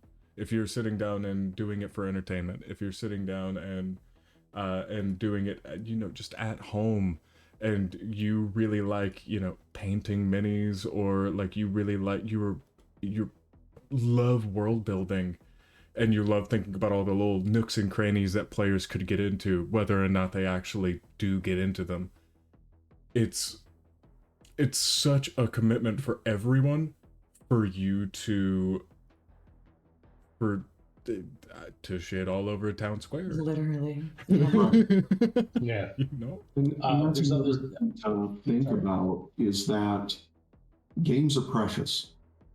Like you see it on the internet all the time. I can't find a gaming group to get into. I can't find it. Like, so when you find a gaming group to finally get into, you should be trying to do your best to work with everyone, because you want that game to last as long as it can possibly last. You don't want to go in there and start shitting on the town square and causing a game to hold. Oh man, nobody wants to. I really you hope know. that catches on. There's how many times have people reference to the game master as the shepherd of the flock, kind of guiding people along the way. If one of your sheep is routinely biting the other sheep, it's time to separate them out for a bit and give them a timeout. And that's what you got to do. Is if one player is being disruptive, and that is not to say, and we'll do the double-sided coin of this. And this is the importance of session zero and safety tools. Is if that's what the majority of players you have are looking for, is something where they can shit the town square, then lean into that instead and say, hey, we're recreating Urinetown the musical in D&D because it's hilarious this way, and go for it. But you gotta read the room, and if you have players that have very, very different things, that there are ways to manage it, but there are ways to, like, something can bend only so far before.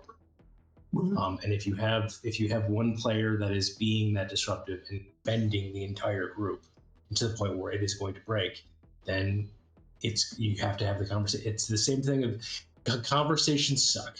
That conversation is the worst conversation to have sometimes. But as the game master, you are responsible for your players.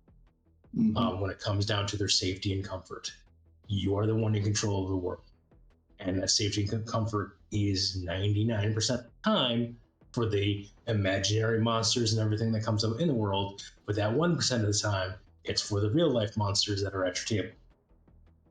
And there are some game groups that are very much like, I had a Shadowrun game, and everybody wanted to play the ultimate do not care, cold-hearted, cold-blooded killers in a black trench coat game. They wanted it to be gritty and dark and deal with dark themes because they wanted to deal with those dark themes. Now, of course, those games typically are very short story arcs usually, because something is going to implode. You can never keep those kind of characters together, working together for long. But some of those explosions are extremely cool as a story, and everything like that. And this is going to get a little dark. Well, maybe I shouldn't go here, because it was a dark story. Basically, they were dealing with the Tanimus. And if you are in the world of Shadowrun, The Tanimists are not nice people at all. These are organ leggers and stuff like that. And I wanted to see if I could get these cold-hearted killers in a moral dilemma, because I'm a big proponent of every story needs a good moral dilemma to make you question and change your character, and it causes arcs and stuff like that. So they end up running a job where they have to transport package from one location to the other, never look in the back. And one person looked in the back and realized that they were transporting pregnant women. The Tanimist was using them as a farm for fetuses and selling organs and stuff and cloning. This was the dark moment in this game. And some of the players decided at this point they didn't want to play dark characters. That was the turning point for them immediately of, no, there is even a line that I won't cross. And the game ended up in basically a Mexican standoff, all the players fighting each other and stuff like that. And the game exploded and everything like that. But that was, they did afterwards, they were like, this is exactly what I wanted. This is what I wanted from a story and everything like that. And I was like, I don't condone any of these actions whatsoever, any of you people or myself in any way, shape, or form, but this is what you asked for. And so those dark games usually don't, especially if you meet them with real evil. A lot of times these people who are evil have never really seen evil in this world, you know. And we talk about like the scene specifically. I'm going to bring us back towards our track. The scene specifically where we were talking about these are cold-hearted killers. The idea of what a cold-hearted killer is and what an actual member or criminal or gang member or something like that is very disjointed from what we see on TV. Been a biker most of my life. I deal with biker gangs. I deal with 1%ers. I deal with people who will kill you. This is not a joke in any way, shape, or form. It is something I've had to deal with. That scene I have seen before amongst these cold-hearted criminals, because some of these people do band together because that's all they have in society. So like what we sometimes see on TV and what we sometimes see in the real world, or what we see on TV and what we think is a cold-hearted killer is evil, but it's not really what is happening in the world. The world is not as dark as people think it is. It really isn't. Like movies make it seem dark and so on and so forth. Yeah, there's some bleak stuff. There's some evil stuff that happens. But typically when you face players with real evil, they suddenly learn that they were not ready for what they were seeing at all. But yeah, and for spotlight management, so like we went way off here. So far off that rail, I don't know where we came. So. I don't think so. Let me tie it back real quick. You took the spotlight for a moment, enough to get your point across, and then you handed it back. There we go. That's what you did right there. It's spotlight management, but on the player level. Meanwhile, of course, there is a entirely different level, which is the GM level, which, Tara, sorry for interrupting. No, I was just going to say, I also don't think that what we're talking about here about, dealing, because I do find that when you're dealing with characters who are trying to disrupt, that is a spotlight management issue. That's like, the story isn't about you and your intention to wreak havoc on this world. Like you're talking about a group of players, like that's an exception where you're like, well, some groups of players do want to do that, but that's all edgelords. Yeah, but that's also a discussion that you had with the players. They all consented to it together beforehand. That's a very different situation than when Tyler made this beautiful Oliver, who just got stepped and shat on.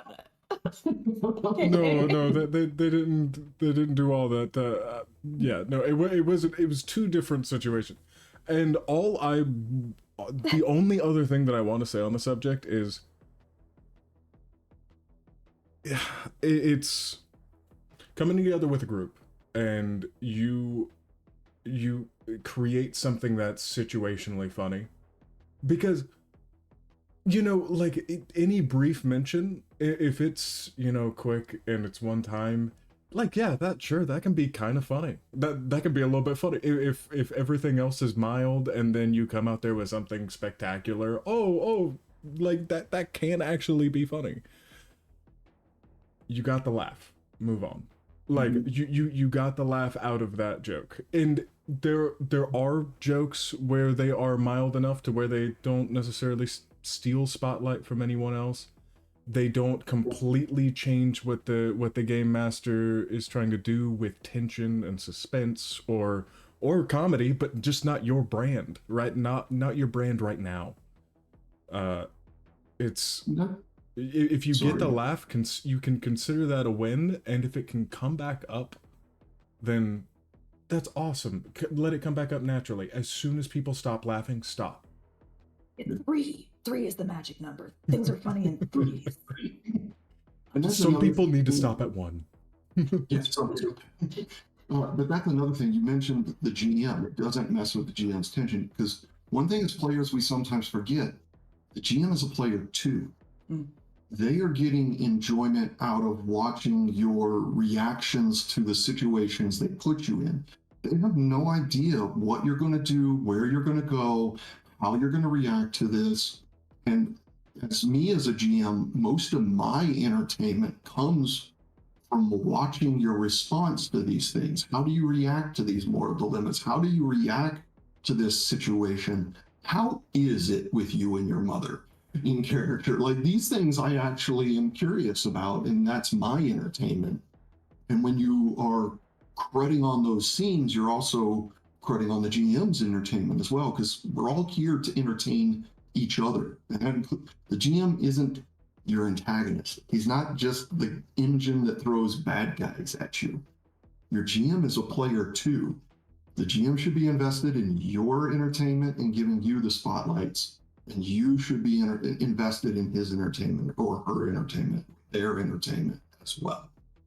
Does that make sense? It does. And not to make a joke about what you just said, but I'm not gonna lie, you may have just given me an idea for a one shot with that being an engine that just throws bad guys at you. Stay tuned. Come find me at a bar near you in Chicago next month. What is it? It's like the putties. They got that, that right on Power Rangers, where it's just shooting these clay monsters into reality. Oh, it's great. It is coming up on about time for a 10-minute break, but right before that, so also I realized that a couple of the Dropbox links are broken, and I do believe that I was the one who threw them in there, so yay, blame me. But I did it. What did I say before the stream?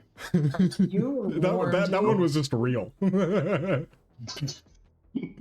But what I do have is a little bit of the beginnings of world building that Teslan had as one of the creators of Emerald Glitch, to just kind of show off the little preamble that he started off with. The TV cart's back. Yeah, I pulled the TV cart back in, and I hooked it up, and I'm like pretty sure that the sound bar stopped working a while ago, but like I just have to like check and make sure. But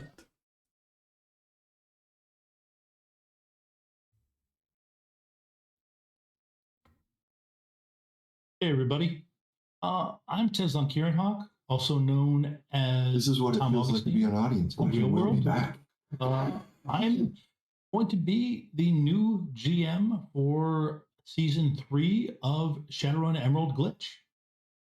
This is going to be a story about a bunch of Shadowrunner friends who run the shadows, live their lives, just try to get by in a Seattle which has changed dramatically over the last 5 years.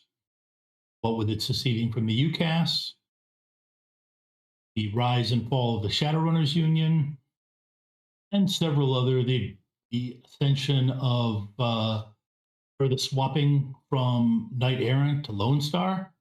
There's been a lot of changes in Seattle.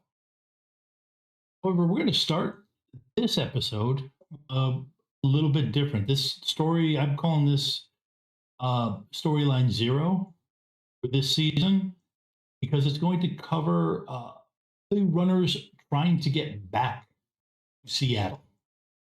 They've all they had a mishap, which we'll get into as the story goes along, where they lost a month. We're going to start them up right at it, right as they come out of that lost month with a nasty, glitchy hangover. But this stream is going to be, I'm going to try and make this stream a little bit different in general, in that there's going to be a lot of pauses to teach about the rules, try and do a bunch of other content, Shadowed sidebars or Emerald glitch notes, don't know what the name is yet, but going into what the various things we explore in the game, going into more detail about it. People to help people learn Shadowrun 6e. If you have any questions about the rules, feel free to toss them in the chat.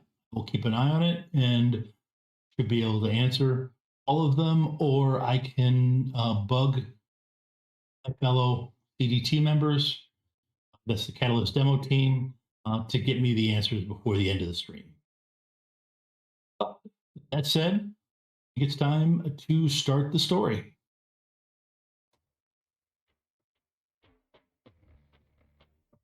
Okay. Just needed to, I'm gonna let them catch up real quick. Yeah. I needed Yeah, I to mean, see just how, like, like, our initial phases, and then there's, like both Raptor and Violet, like, fully decked out. Oh yeah, because Violet was And wearing blonde Tyler. Oh, yeah, Yeah. yeah, no, I need to get the money piece back, huh? I've been thinking about that money piece. Oh, I've been thinking real hard about that money piece. Or just the full split hair dye. But, you know, regardless, you guys were completely decked out with, like, full character stuff. And I mean, by all technicality, kind of me too. I'm gonna yeah. almost Didn't you say Okay. that Buck just wears what you wear? That's the way to do it. It's kind of just always answering C, though. But we are gonna go ahead and take that moment and head to just a little break. But just you know, a little snippet about how it all started. We'll be right back.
Welcome back, everybody. I'm taking over a little bit as hosting duties, considering the fact that Red and Raptor are a big part of this next section. So I'm going to take a bit more control so Red can be a bit more receptive to questions. And for those of us who were with the Emerald Glitch show back on Gen Con TV, the last time Shadowrun was played, which is the second to last stream they had over there, we had the loss of a character, which was Raptor. Before we get into that and talking about all the things about that, we're going to see first.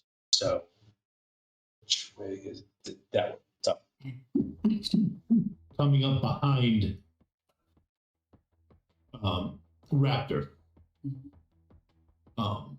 What is your goal? All right, hear me out. I'm going this way. Raptor's coming this way, right? Yeah. Mm-hmm. I want to make my bus pull sideways because I've got the multiple entries, right? So sorry about your bike, Raptor. I don't exactly know what's going to happen to your bike, but you would be able to like roll in through one of the windows.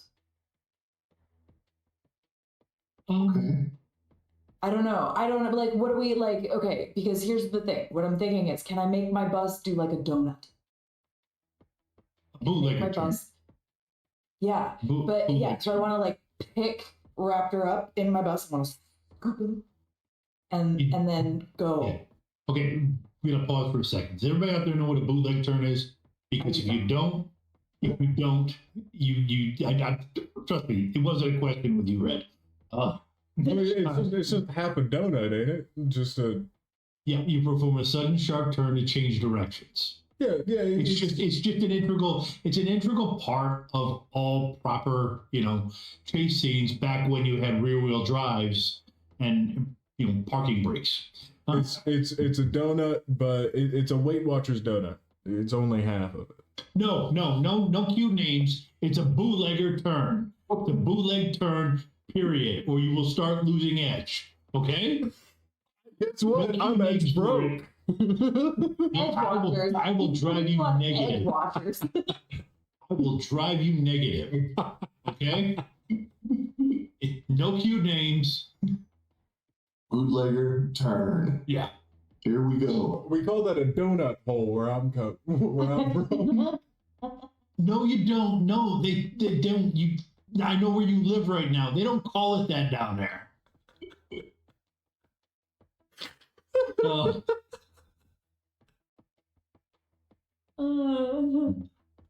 That's what I do. Okay. All right. A donut hole. Okay. All right. So you're checked in. Okay. So we will. All right. Go ahead and give me a driving roll. You are trying to basically do it so that with an open door, so Raptor can leap from his running motors. The motorcycle is going to run to the side of you. Is that what you're going for? Like, what would you like? Maybe the side of the bus opens and he can drive in and have a really cool motorcycle moment. Knight Rider, right into the Okay. Right in the kitchen. Like it Okay. opens up on the side, you fall in right next to the fridge and you do like a cool little swerve, and then you're parked right by there and you can grab a little beer, This is when we glitch and everything goes wrong. Listen, don't put that in the universe, man. No, trust me. That was in my head. All right, so I'm gonna need a driving roll I can do from this. from Rovyn. Hey, roll 20. Let me do this. It will be so cool. It's gonna be so cool. Okay. It's gonna be so cool.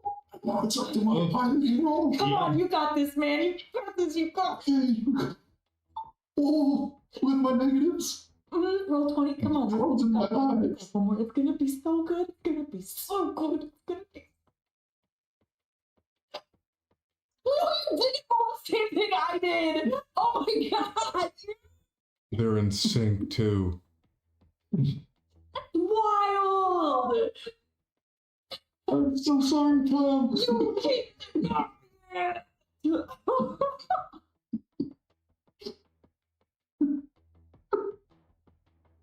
Oh my god!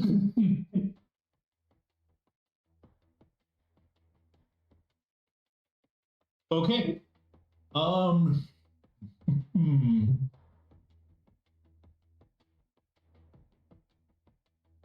All right. So, yep, he zips in. What about the leader? Rovyn, you got everything,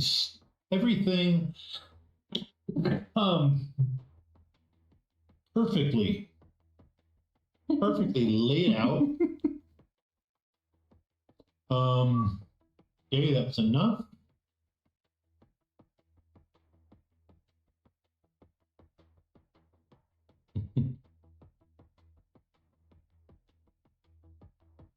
Wow. Okay. You hear this clacking sound. Something very hard. You can tell just from like the metal hitting the metal of your vehicle. This really hard and this clanking sound as something wraps around it, and then the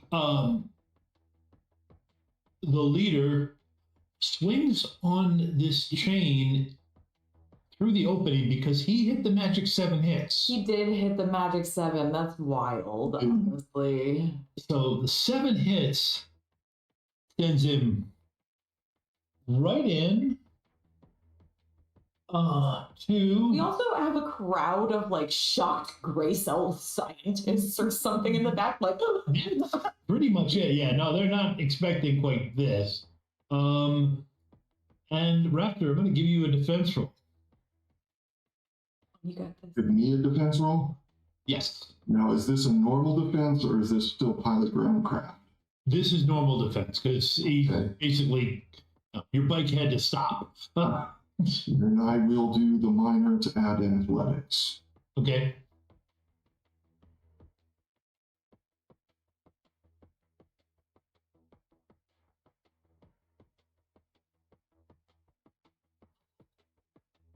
Okay. Swing off my bike, hearing that metal scraping and knowing exactly what's about to happen.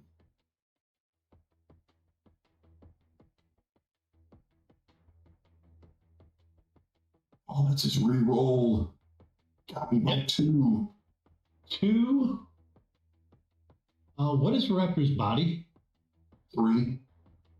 3. Okay. You have to soak 6. Oh. Not gonna happen. I need to take wound modifiers off before I do this. If you hit the soak button, you don't. Soak. Oh, it automatically does it? Yeah. No, I'm taking 4. You're taking 4? Put me 2 into overflow. Oh, okay. All right. So, yeah. You see him soar in on this chain, kick Raptor off of his bike.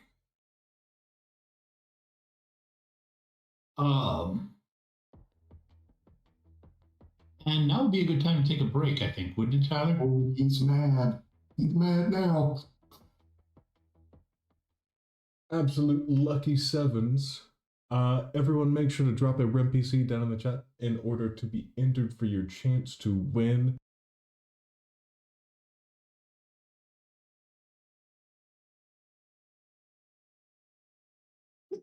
Sorry, I had to get everyone back in here. There we go. No worries. So we just saw the scene and the magic of lucky 7s and how the luck can turn against you guys. So Red, walk us through it. Was this a shock and surprise for you about Raptor possibly dying? Is this something you had discussed with Tom? Is this something like basically what led up to that very moment? So I would say, in Tara and Tyler, correct me if I'm wrong, was it like 5 or 6 episodes ago that we talked about possibly having a character die as a way to be a dramatic point in the show? It was both like a potential dramatic point. I mean, there were I don't fully recall, but I want to say that there was also the possibility of adding in new dynamics, but also like that dramatic moment doesn't need to be like it could be a multitude of things, but a good character death is always it's always going to be intriguing, especially the fact that like of course me and Tara knew about it, but like we knew of that the potential was there. We did not know when it was going to happen. None of us did. And regardless, like still very thankful that the conversation happened of like this is a potential. Yeah. So So about 5 or 6 episodes ago, we had the discussion that a character death would be good. We did decide that Raptor would be the one to die because of the connection with Violet and what drama, the drama in Violet's character would be brought, a little bit forward. We did not know when it was going to happen. It was going to be something Tom decided, and it would also be let the dice lay where they are. It was not going to be something that we were going to force.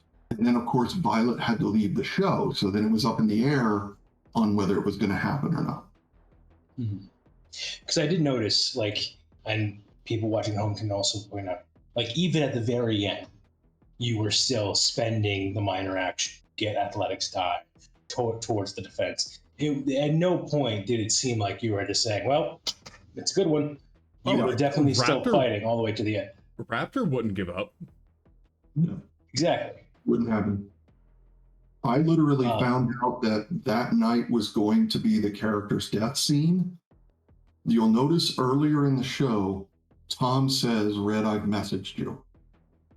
Gotcha. At that point is the point that he asked me, am I still good to kill Raptor? And I said, yes. So I was the only one of the cast that had any clue that was going to be Raptor's kneel. But Tom was still very adamant, let the dice roll, let the dice lay. Mm-hmm. And we all know, like, death is always a possibility. If death isn't a possibility, it's less fun. Like, the stakes become less fun. That being said, I'm just going. Give me a second.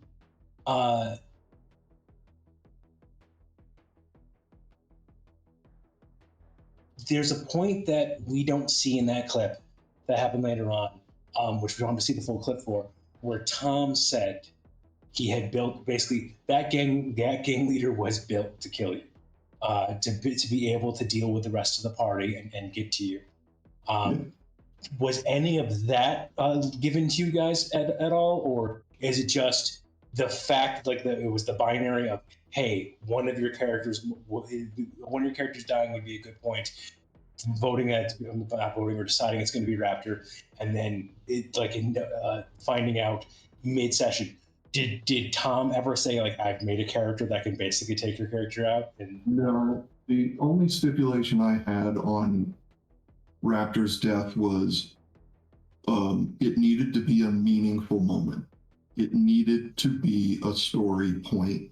And I would like it to be something about either Raptor's past or something to do with Raptor. And so Tom decided, since Raptor was a biker and throughout the entire series, you've seen him on his bike, but you've never really seen him on his bike, That entire chase scene was like written for me and Rovyn. Like that was a rigger and bikers scene that really showed off both Rovyn's driving skills and Raptor's biker skills as we got chased all like that entire episode was nothing but like mostly that chase.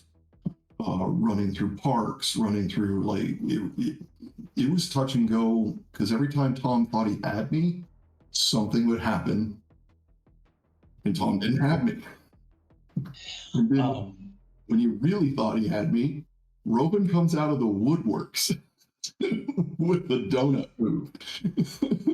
As a side note off of that, it is truly winning the RPG when you can get your GM frustrated because you refuse to and here's the thing.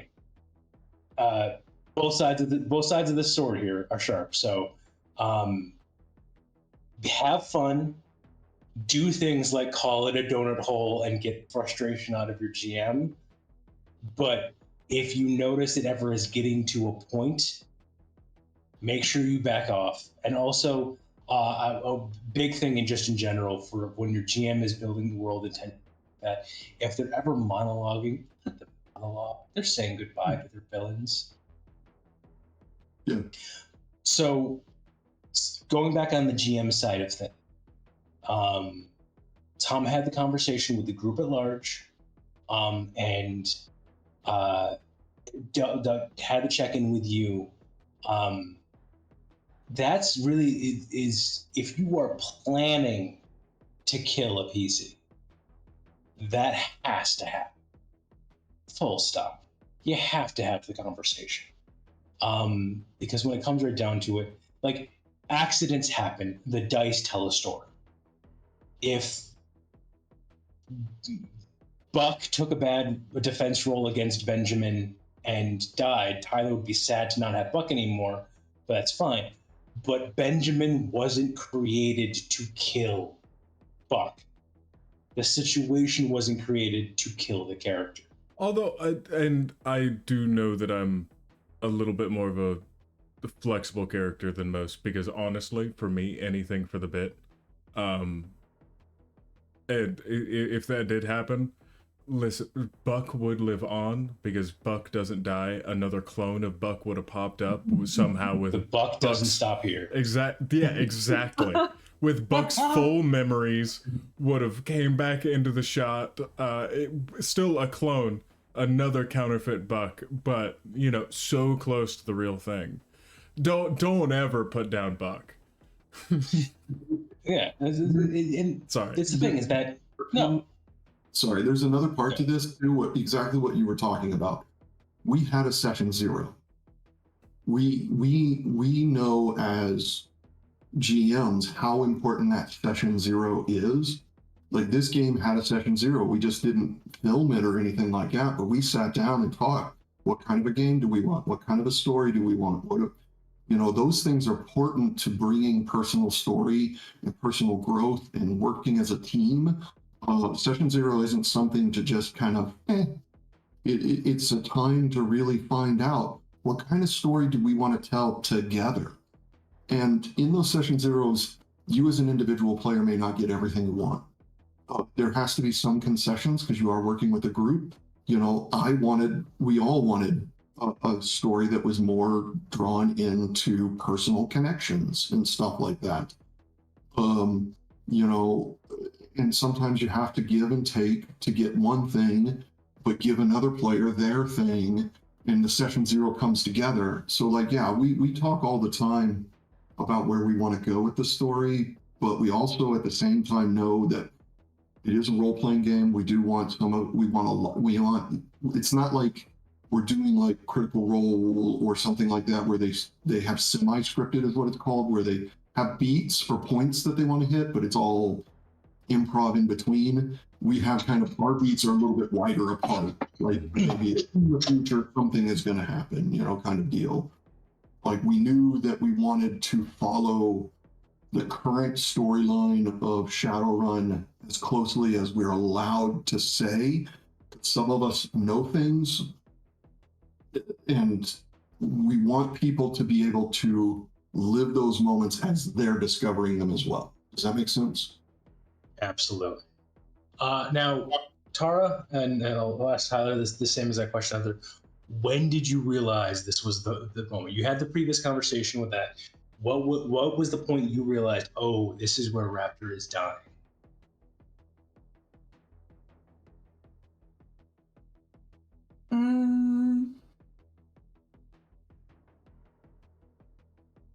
I mean, there was a point during one of the breaks where Tom just looked at us and was like, "This is what's happening. Are you okay with it?" I think it was actually right after the donut hole thing, but I had a sense that that was what was happening before we even got moving in the bus.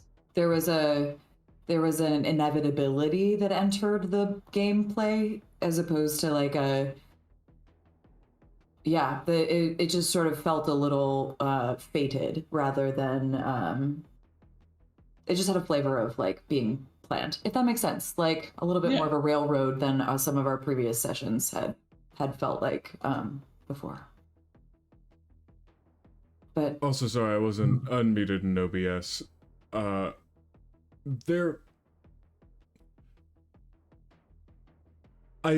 do see where you're going with that, but there's also, and this is just in my head, like bringing something that's so personal for Raptor is item A. First, what made me initially think like, oh, this is about to be really important for Raptor one way or another. But also, and kind of naturally lays out the tracks for said railroad, if that makes any sense, where it's like, yeah, Raptor could potentially get out of this, but they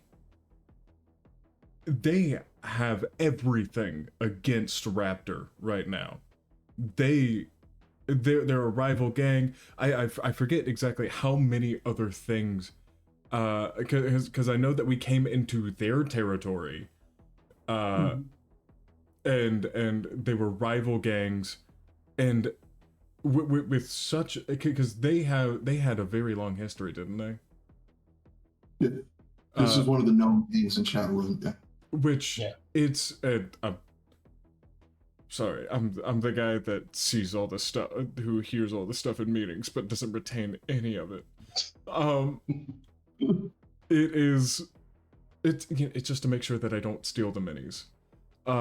There you go. It is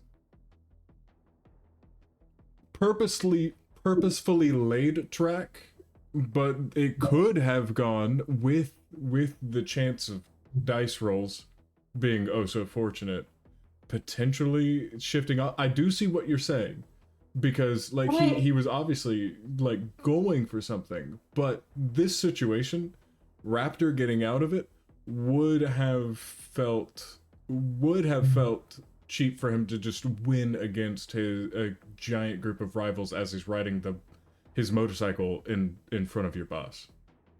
And let me be clear, too. I'm not pointing out the inevitability as a bad thing or a flaw in the system. Sometimes, we all know, we're game masters. Sometimes there are story points that have to happen. It's just that was my tell. That was how I, as the player, started to understand what was happening around me and get the idea, because we had that conversation previously, that might be the case. I made the decision, like, you have a moment as a player to be like, well, am I going to then, like, pull my punches? Clockwork was asking about, like, you were still using all of your abilities, you were still all the way up in the end trying to fight. You have to make the decision too as the player. You can be like, oh no, I think I know what's happening here, but like my character is gonna do everything that they possibly can to stop it, because that's just what they would do. But that is like that's a role play moment, and I think it can be delicate. Yeah, and one of the reasons I decided not to pull punches and to use every minor and everything I could is because there was a part of me that knew that people who have been watching the show for a long time deserved me to not just give up. It was not just our story at that point. It was all of our stories.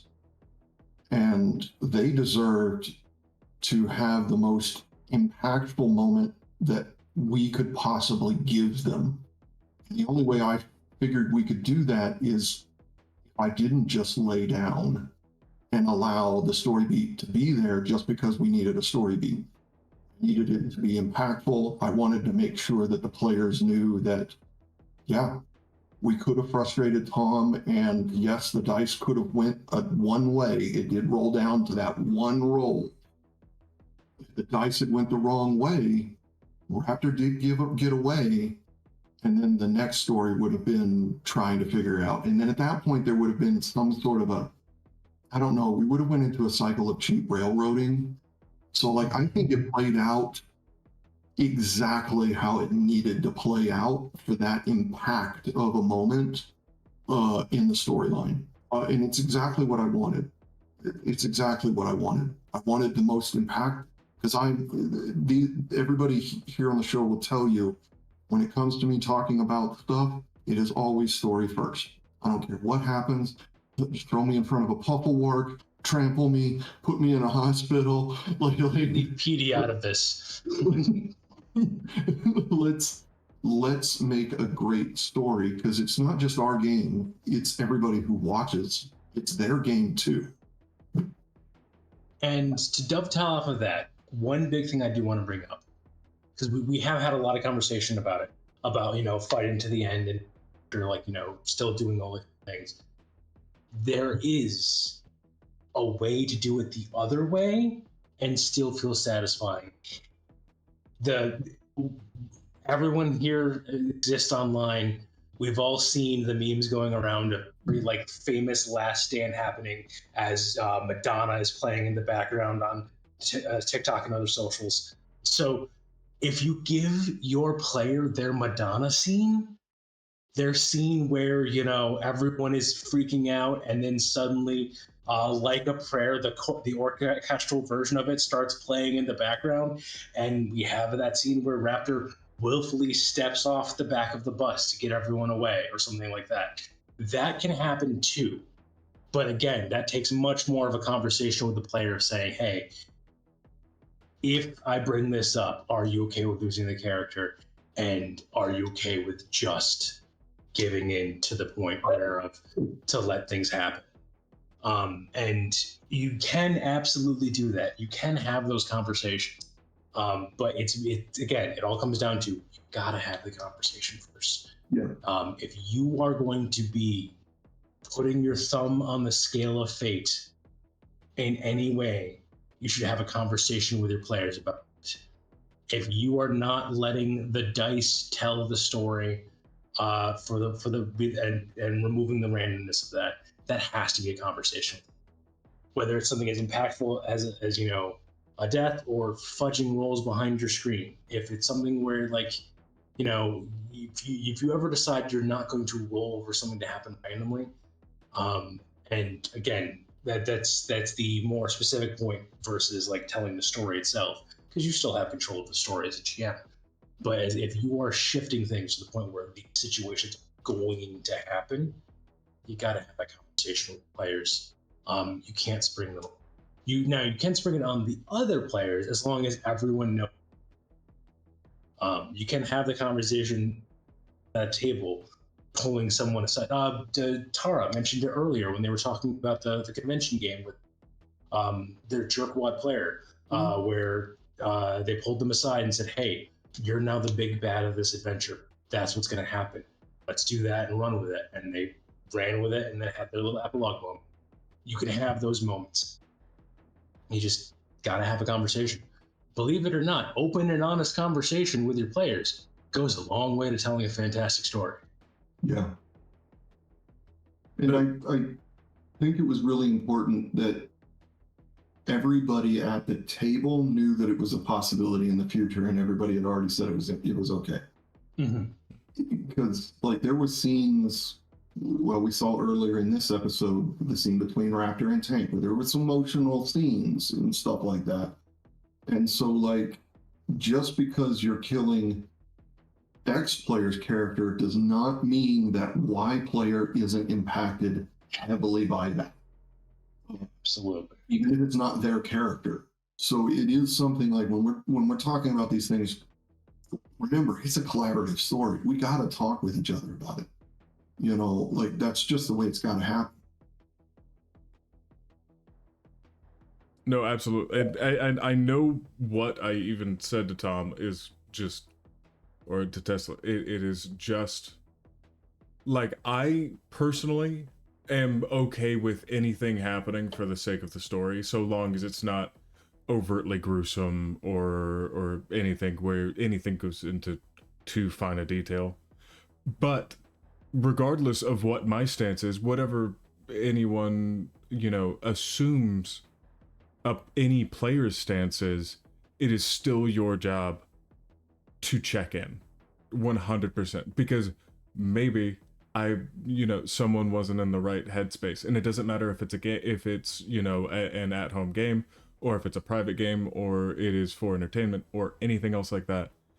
It is for both the sake of having fun or entertainment, good for you to check in, because I don't care what it's for. If it's for entertainment and you think you're going to get some shock value out of randomly killing one of your characters, and then suddenly one of your players just shut up for the rest of the stream or the game, you're not going to have any fun. Right. So yeah, in the end, what's the point? That's why Tom checked in right after the chain hit, and I got yanked out of the vehicle. I'm not dead at that point. So then during that break, Tom checks in with everybody else. Is it all right if this is the point? Because he's got me down. It's now easy for him to make the call or not make the call. And at any point, if any player is like, I don't feel like this is right now. Like there's still some stuff that we can do story-wise, then all he has to do is let it live instead of let it die. Because now we've placed the elements together to where this can go either way. That is a good point to recheck. Because sometimes people change their minds. Well, I mean, life happens. Anything can happen within the span of within a span of a week, you know, and I can only anticipate the same thing happening. Anything can happen to where that, even though it's just a character, people can look at things with different perspectives. Of course, that can be a moment where you stop having fun. Regardless of any other damage that it might cause, at the very smallest amount, maybe someone just ends up not having a good time instead of, you know, with role-playing games, there's always the threat of you living too much through your character, where those character deaths matter a lot, and they should matter a lot, because honestly, that's the emotion that it's trying to provoke. But there's different routes in which you're supposed to take that. It's external to you. We're going to have a point where now we're in a new phase. Like, because there's also the dynamics between the players, their characters, and the whole dynamics of the game. With a character death, this has to be taken with some deep seriousness, because there's a new character coming in. Tom has been playing my new PC for a couple of game sessions now, because I had already made them up, and Tom has been portraying them to sprinkle them in, to ease them into the game. So you'll be seeing that guy come in, but I got to find his voice. We got to find where he connects with everybody else. There's not the same dynamic between the existing characters and player group and this new character that there was with Raptor. There's not as much history there. There's not as much impact there. And even though the players themselves are jiving really, really, really well, even introducing that new character into the mix could cause something to not jive well. Does that make sense? Mm-hmm. And so, like, these are things that you cannot take it lightly when somebody is going to lose a character or not lose a character or something like that. It does impact a game in ways that sometimes are unforeseen. And we're going to try to do our best. But you're also, as people who are going to be watching our stream from now on, you're going to be seeing a new character coming into the mix. You're going to be seeing how the players and the GMs and the characters try to interact and integrate those stories and build reputation, which I think is a good point. We had built reputation on Gen Con TV. You know, people had gotten invested. Now we're going to see a new dynamic for Rough Magic. And hopefully people will be able to get invested in this new dynamic that we're creating. Does that make sense? It does. Plus, it actually, you know, dovetailing off of that, it does go with the added thing of your new character being a kind of audience surrogate of with the new audiences on Rough Magic maybe not having seen being obsessed like I am of checking every Thursday night and watching, may not know like things that get referenced.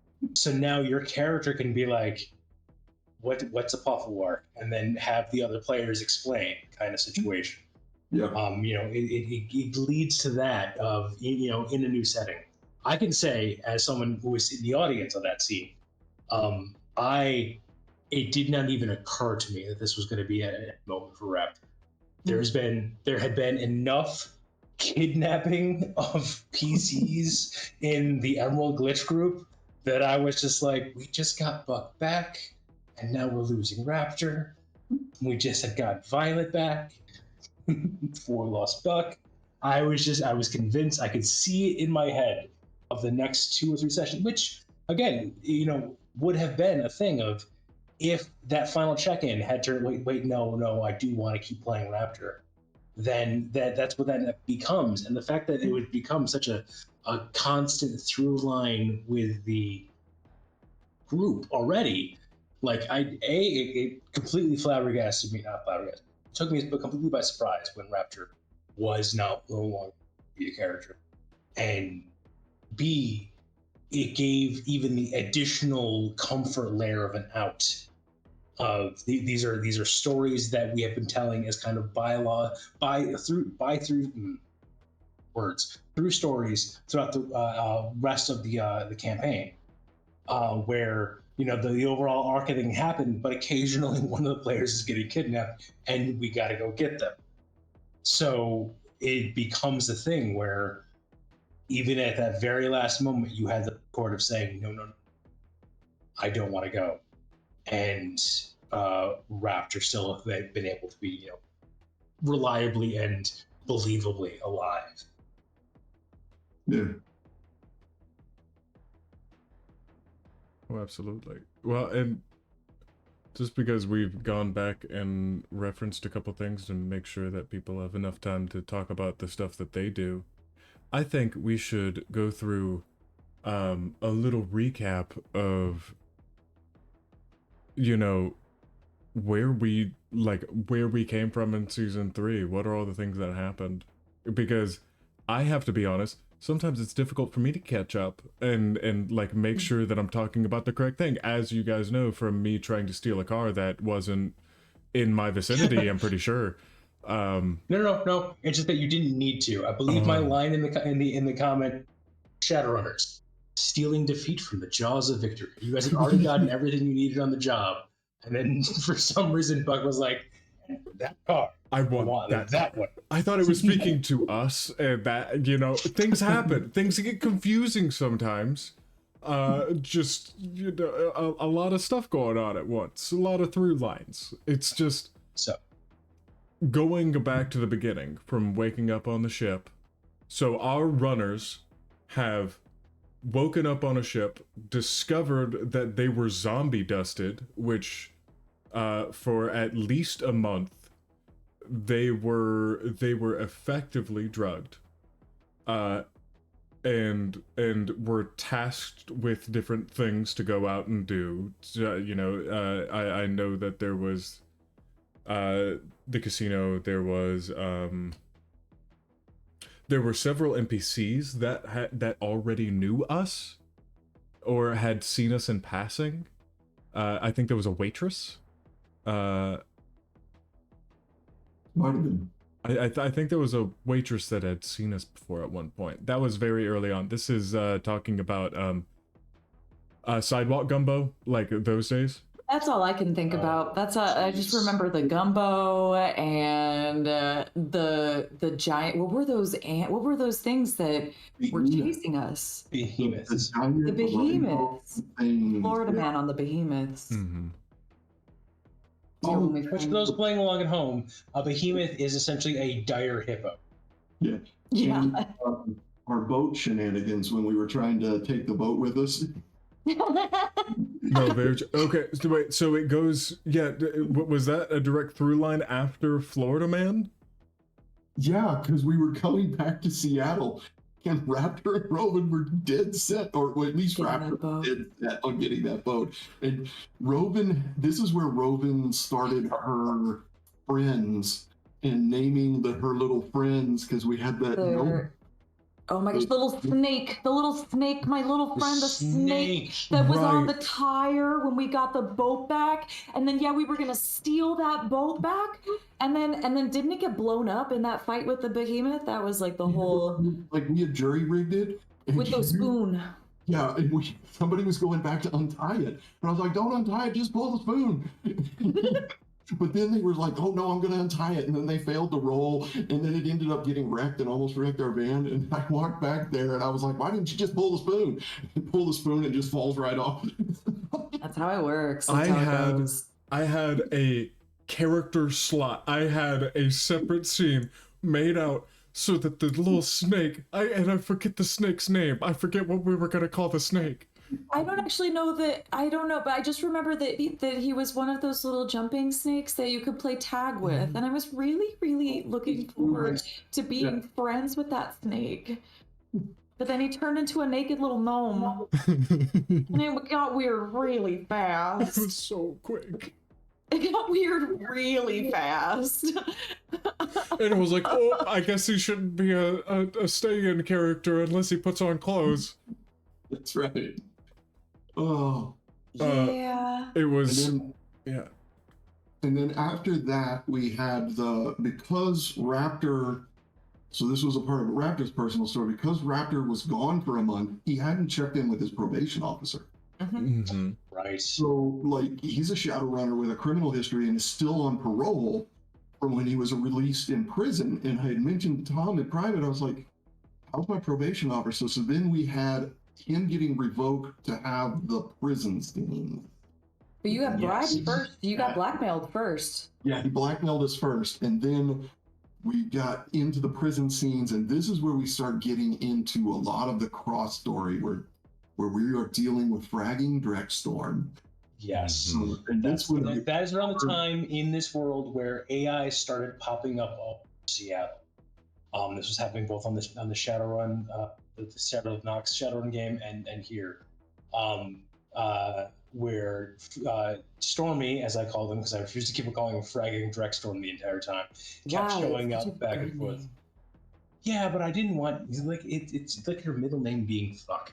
It's like it's okay for that to happen, but when he's just showing up.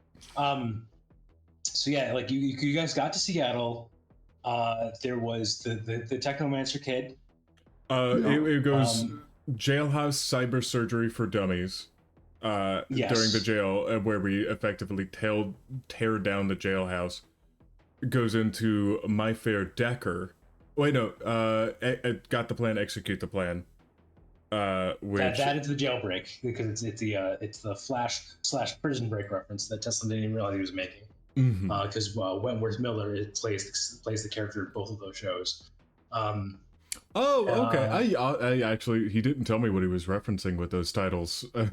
Yeah, he didn't even realize the depth of that reference. For those playing along at home, find the plan, throw out the plan, make a new plan is a line said by Captain Cold in the Flash show, played by Wentworth Miller, who was the main character in Prison Break.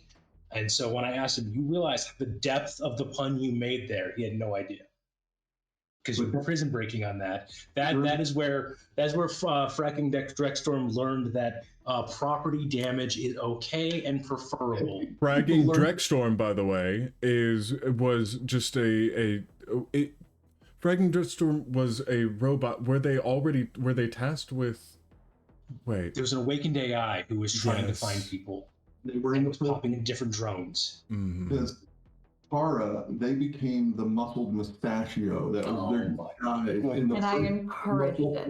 mustachio. I think I missed the episode. How did Tank get arrested? I remember it was Tank and Raptor were already arrested. Oh, So- it was okay. So that was actually a joyride that Buck Yeah. was in on too. That was All the time. it was just us. I think I want to say that it was like a more casual drive, wasn't it, initially? Started out. Yeah, and we were hanging out. He was still getting over candy. I Yeah, come up. Okay. We're hanging out. We're doing boosters, the PG friendly word for everything else. We're like hanging out. He throws a canister out of the car. It flips up. He rolls poorly. Because Tom was just like, okay, yeah, it's kind of a pseudo luck check, like who sees this, and it landed perfectly, or like it hit a cop car, and then we Yeah. ended up in a massive chase. It went from 1 to 5 stars immediately. And we end up hiding out in a junkyard, or like we make it out to a junkyard. He pulls Cujo, which is the AI that he has in his car, out of the car and goes to hide. I effectively give up. I'm just like, oh, the AI went crazy, but they took him and Tank into custody. Mm-hmm. Gotcha. And we ended up going to prison, and me and Tank were supposed to be the inside people in this. And here's where we get into some player spotlighting moments. This is another methodology to do player spotlighting, specifically in Shadowrun. And this is an old school first edition trick, where your decker, it took so much time for a decker to do things that often the decker had its own play session, in addition to the regular game session, to go through the dungeon that is the Matrix. So Tom took this old school technique, and Violet went through the Matrix run on the prison before we ever aired the episode of the Prison Break. So those two knew that the Prison Break was going to end in disaster with an alarm going off and everything like that. But the rest of us didn't. And so, yeah, and then the alarm went off. That is when the cyber surgery dock table, and we went into this massive cool fight with all this kung fu moves, and Frag and Drexstorm, or Muscled Mustachio, had already got inside and already talked to Frag and Drexstorm. And encouraged all the property damage, and we leveled the prison. And that's how we escaped. Little did we know, Muscled Mustachio had taught Frag and Drexstorm the property damage was a bonus. It is. Which led to, what was the next thing after that one? After that, there was, it goes into executing the plan. I believe that's all still part of the same. That's the Prison main- Break one. Yeah. Mhm. And then everyone else had to dip. Another good GM tip.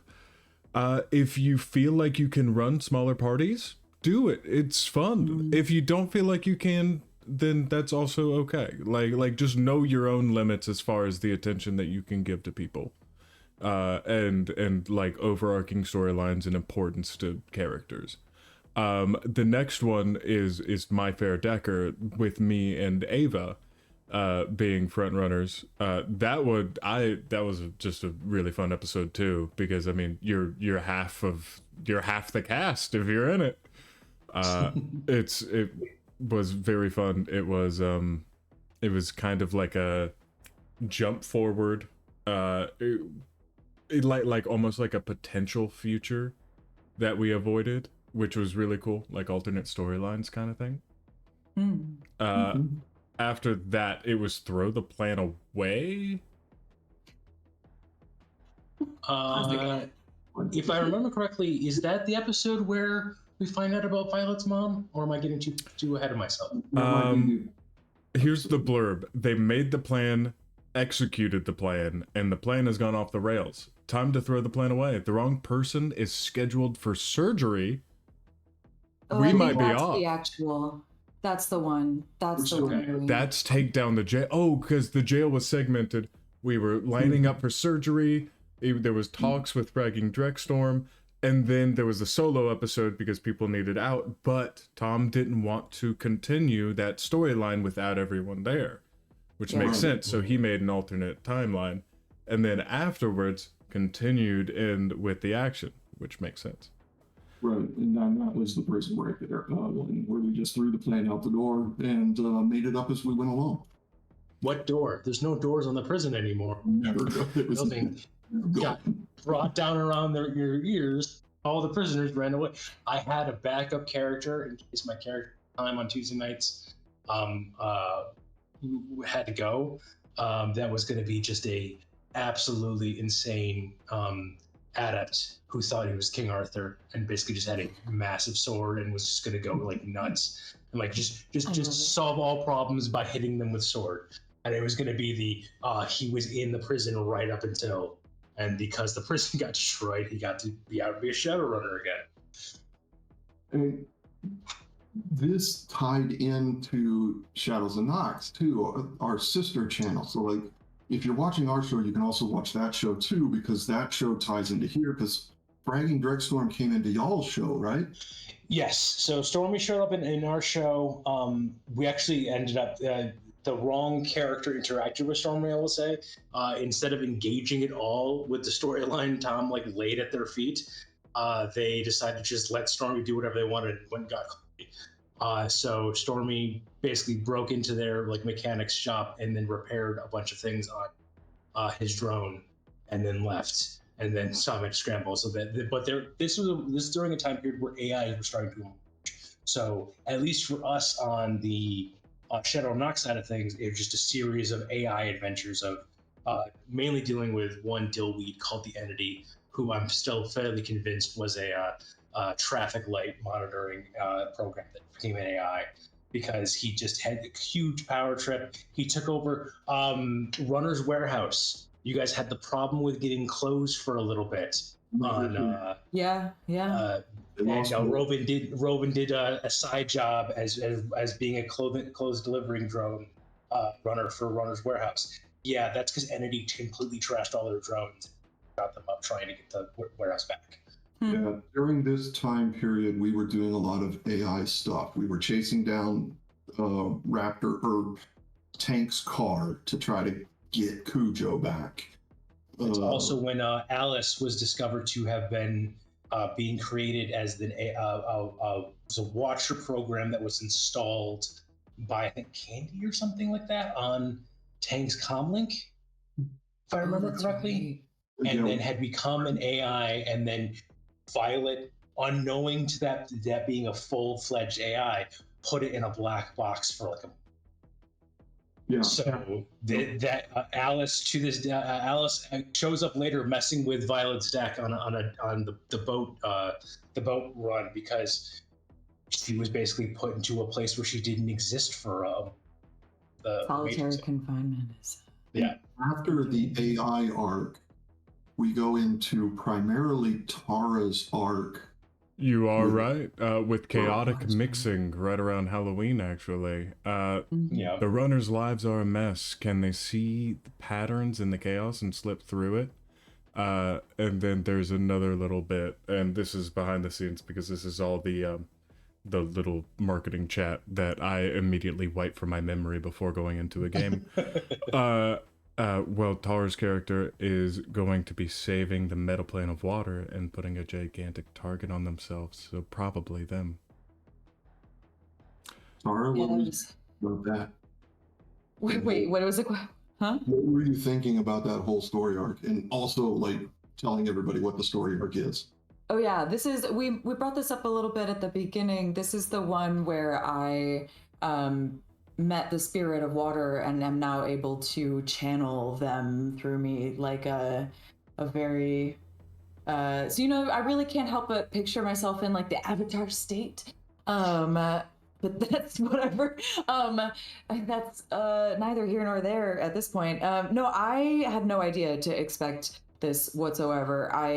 My character is a very free-spirited, both like, always trying to make friends with spirits, which is what Tom said is why I was able to kind of access this, is because whenever I summoned a spirit, I always did it very politely with like respect, and I always released them before their like whatever was done, and I didn't ask them to do things that were like violent or against their nature or anything like that. Like, and I was always very just kind and like nice. I wanted to be everybody's friend, and so I also drive a bus, like a van life, Shadowrun van life, and I park it on the beach, which was also a really fun thing. And I just like chill in the water and like swim around. And we had this whole scene where I was literally taken to the plane of water. And again, my dual nature got to come into play, because even this like spirit world was being run by spirit technology that I was able to use my jury rigging ability to fix. And when I was down there was when I realized there was a portal that was open that just felt really evil. And there was like that was where the issue, they had like stopped the flow of water. Like, in an aquarium, you got to keep the water moving so that the oxygen keeps flowing, right? That was not happening, and had to turn on all the geysers. And then I got chased out the water by a whole chimera, by a whole ass Puffawark. Leading this us. is where we meet the unofficial mascot of the Emerald Glitch, Petey the Puffawark.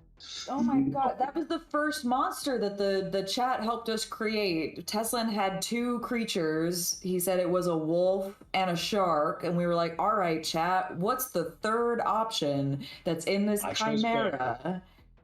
You chose bear. Yeah, you chose bear. But pufferfish, the pufferfish won out.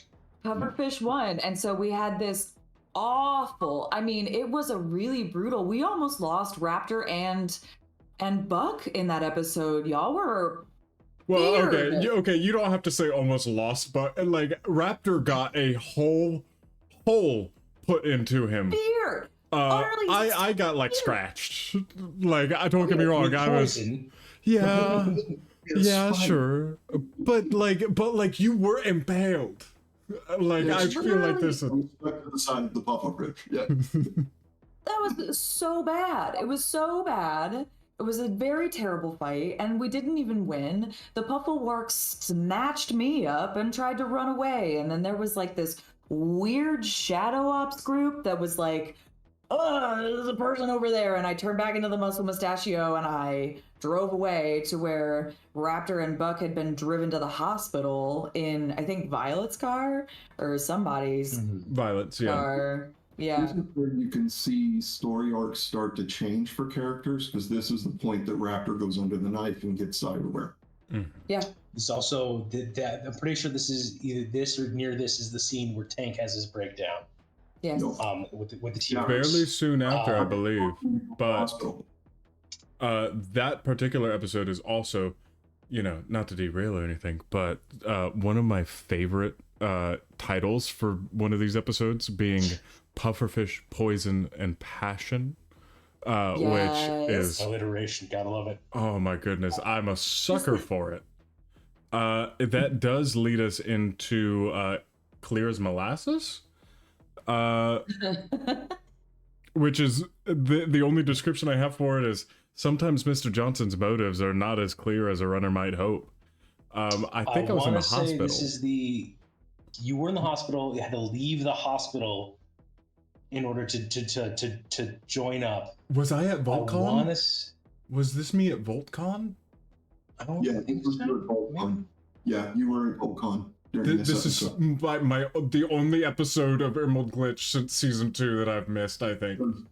I was literally, because you do all those little pictures whenever one of us is gone, you put a little. I was working on your face being puffed out and putting you in like a body cast. Yes. so that you, so, like, there's Buck, but I couldn't finish it in time. Oh no! Oh come on! You Did you got have that alert reaction to the puppet work? yeah. No, that would have been so good. What was the Claire's molasses though? I remember what. I remember what happened shortly after that whole battle with the Pufflework. I remember I had to go back to the beach when I didn't want to. There was something that you all were going to do that was going to be really dangerous. I think meet up with the Johnson or whatever, and I had to go back because they were like scouring the beach for the stone that was like the touchstone for my spirit friend. Mm-hmm. This is where the Johnson went rogue at the gazebo. Is that correct? Because you were No. it's a We little got later. a whole arc before that, because immediately after that, it's the smell of the open sea and fried circuits, which means that they've met with the Johnson and done the legwork. Now they've just got to steal a boat, pilot it, and pick up the lady. A noob could do this. Is where you this. guys went to. Sorry. Oh, a noob could do this run as long as the Decker's deck doesn't start smoking.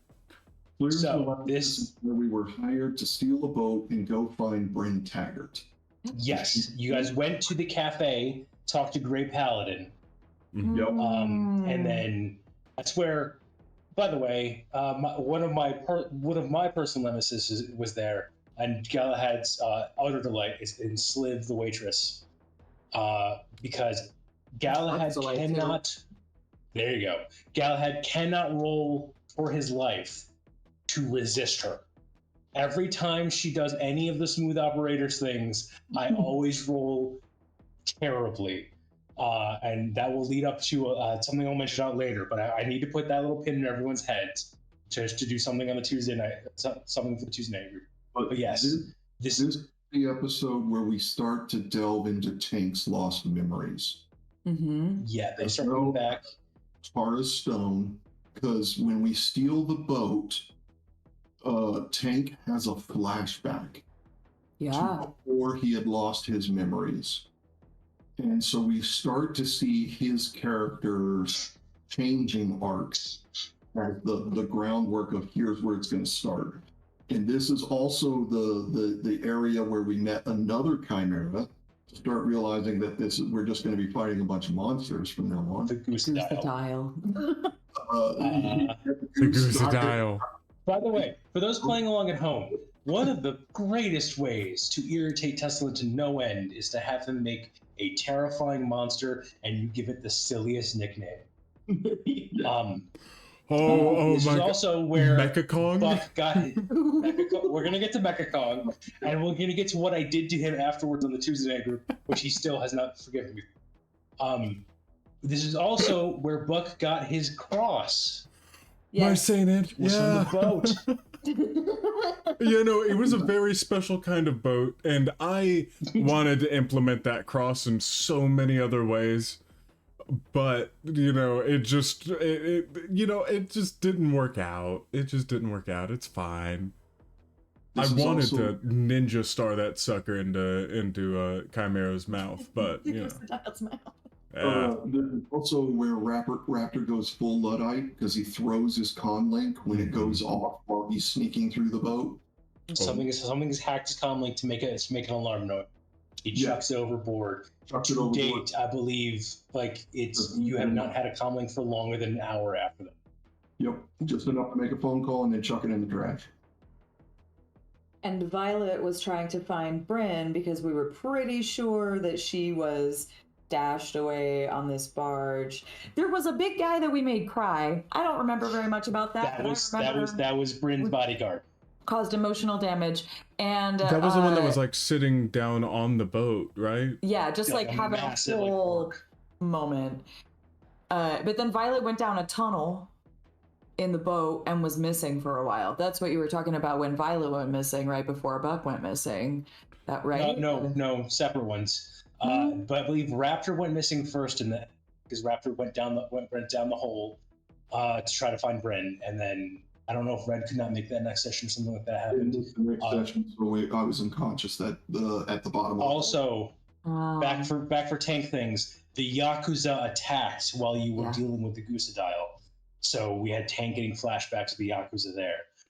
Next session after that was where Violet goes down the hole trying to find Raptor, and Buck eventually gets them out, and you guys just leave. Was that 4 fathoms deep? Yeah. How dark are the shadows at the bottom of the Puget Sound? The Puget Sound? Yes. Yeah. Puget works. But yes, Alice, the AI, is the one who fries Violet's deck on the way to steal a boat. Which was because she trapped her in the black box. Yeah. And then after that, pilfering Chance. Ooh, wait, hang on. A courier with the handle Chance is transporting a briefcase full of research material. Okay, this leads directly into the gazebo. Yes. So Chance is the one with the briefcase. You guys got the briefcase, and that's the moment Buck decided he wanted their car. I wanted their car, and I wanted to incite more street brawling, and I was on a mission to cause fights where fights didn't need to be had for some reason, and I wanted to. It's fine, you know. Sometimes the storylines get, or like where you are in the world gets. We're like, give us your briefcase, and he's like, and your car. And your car, do it. So that led to the gazebo, where you gave the briefcase to the Johnson, who was doing medical research. Violet asked the important question of what kind of medical research, and he said, "Ha, trapdoor." And that's when you guys got the HTR hit team on you, which then led to getting the hand cut off, which led to Hammed as you guys were getting information about it. And then that leaves all the way into ghoulish biology up next after that. Yeah, because Buck shredded the dude's hand, and then we decided that, because they were looking on the dark web or something, like if anybody had found it, or they were searching the area for it or something, and then I got the idea that we should make a fake hand and tell them that we found it, and that we would exchange the hand because we're trying to find out where they're at. And then Tank was like, "We'll make it out of ham." Before that, I didn't know if he could heal it back or not. I am actually like sometimes befuddled by his healing factor. I was like, if we cut off one of Tank's hand, can he grow it back? He said he could too. He's like, I'll just do it. It'll be fine. And Buck would have believed him. Yikes. With how many bullet holes he probably has to heal from, like, yeah. And he does heal fast. Yeah. Then we traced the Black Ops to the lab. And at the lab is where we got Violet back. And the professor. And the professor. This is where we were starting into stuff that was going to be in Lethal Harvest. Yes. There were a lot of storylines with chimeras and stuff like that that we were doing on the down low leading into Lethal Harvest being released. And this is also where it gets into Spirit Stones. As it like works into like searching, like combing the beach and things like that. Oh, that's where that happened. I thought it happened so quick after the Chimera. Okay, yeah, that was when that occurred. Because we were leaving, we had gone out the back entrance of that tunnel, that of that magician's hole that we had just gotten out of. Yeah. That's and then that's whenever you like, yeah. That's whenever you threw me your keys, which, like, I understand to a certain degree, but like I feel like there's people who like work on cars in that group. Listen, I specifically designed her to be easy to drive. That's the whole point. No, very fair, very fair. Where we start down the gray cell storyline as we get closer to the Dissian storyline that is very predominant. The Dissian story arc is very predominant in the Shadowrun books, in the source books, and we started to intertwine our stories with those stories very heavily. If I remember correctly, it's TJ leading, saying, "Hey, I sent some runners on a job. I need you guys to go and pick up their stuff," which led to fan favorite, not Teslan favorite, but fan favorite, Mechacon fight. Fight, yeah. Well, which the coins the name of the episode. Now things get serious. Just to add emphasis on, like, yeah, no, you guys are right. This is previous to Mechacon and all of that. But sorry, Red, what were you saying? No, I was saying this was our third Chimera fight at this. But we weren't. Well, it wasn't our final Chimera fight because during this fight, something interesting happened to Buck. Mm-hmm. Which just a full swap out leading into Real or Not. And of course, like, you know, like after being just beaten down after Mechacon and then finding my own way back up after being slammed into slammed onto a pile of dead bodies. Yes. And then Buck travels his way up to they broke my fall. It's okay. Yeah. If they weren't there, there would be one. But as I make my way back up there to actually accomplish what I'm up there to do, which was to take out Data or Death. Turn off the jammer. Yeah. Well, it was a turn off the initially jammer. It was initially to get some data because Violet misunderstood TJ's instructions, saying you just got to get the code you got to get the information and be in range of their deck, and then it turned into turn off the jammer. This is also, speaking of character arcs and important things, we found out earlier that Violet's mom is a ghoul with good days and bad days, and Violet is a passive carrier of the HMVV virus. This is during this fight with TJ getting hurt in many numerous ways from Mechacon, is also where TJ kisses her and contracts it himself and becomes a carrier as well.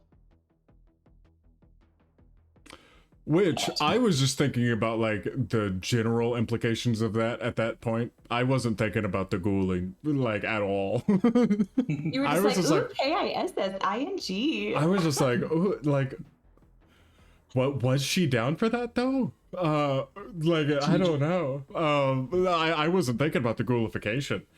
The last episode we see Violet in too. Yeah. Yes.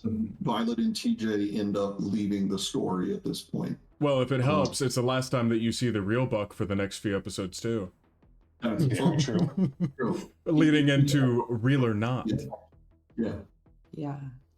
This is where you guys bully the people on the beach because you keep on trying to fight them or intimidate them and just kind of get 2 hits on the rolls to kick sand in their face when you're trying to make a deal with the data ship. But more importantly, this is also when Pinchy enters the scene. Yes, Leonardo da Vinci. Leonardo da Vinci comes in. Who is my new, we're pretty sure not a gnome.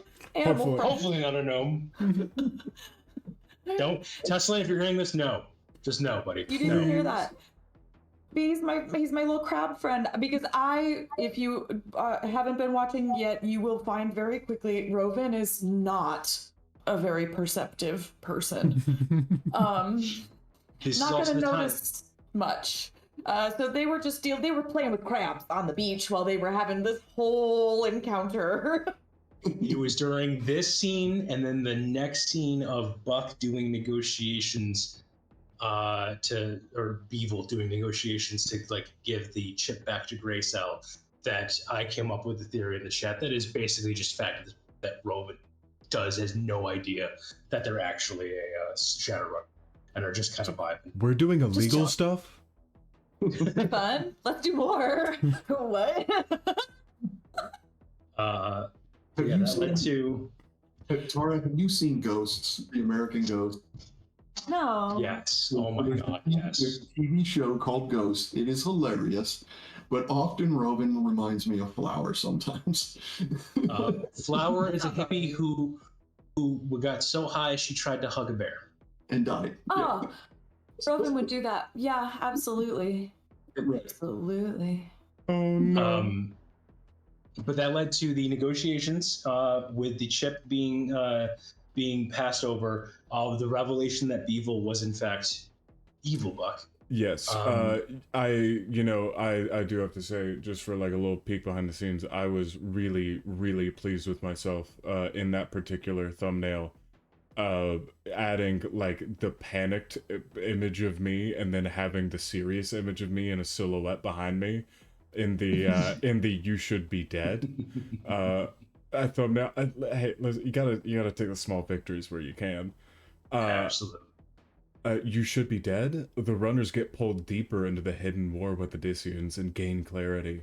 Join us to see exactly how the team pulls through. Yeah, no, we're like, okay, if you need an image, everyone, imagine the whole team lubed up, completely lubed, and then I'm the first one to get to the door, but I'm not me. Mm-hmm. Yeah, but then I spotted it. The one thing I've spotted in my whole life was I read your aura, and I didn't see the. Oh, the little your, floof. Sorry, hang on. Yeah, no, that's the thing that's in your aura, not your hair. No, that's, remember, Tank and I have a whole conversation about what your aura looks like as actual Buck, and there was none of the or the over here. There's none of that. So we didn't see any of that, and I knew that it was that, and I told Tank first, I think, and then he tried to like nab the chip. Yeah, the chip from me, and I was like, no, I got this. And then we all got jumped, but Yeah. Beeble's the only one that died.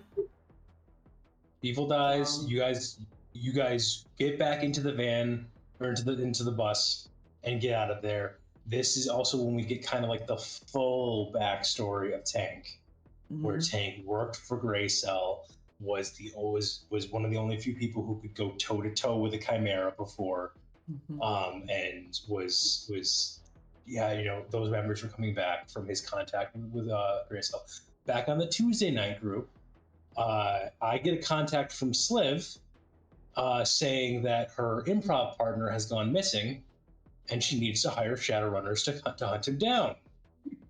Why is it an improv group? And I'm the one who made that up. I was the one who made it. Sliv is the one that contacted me, remember?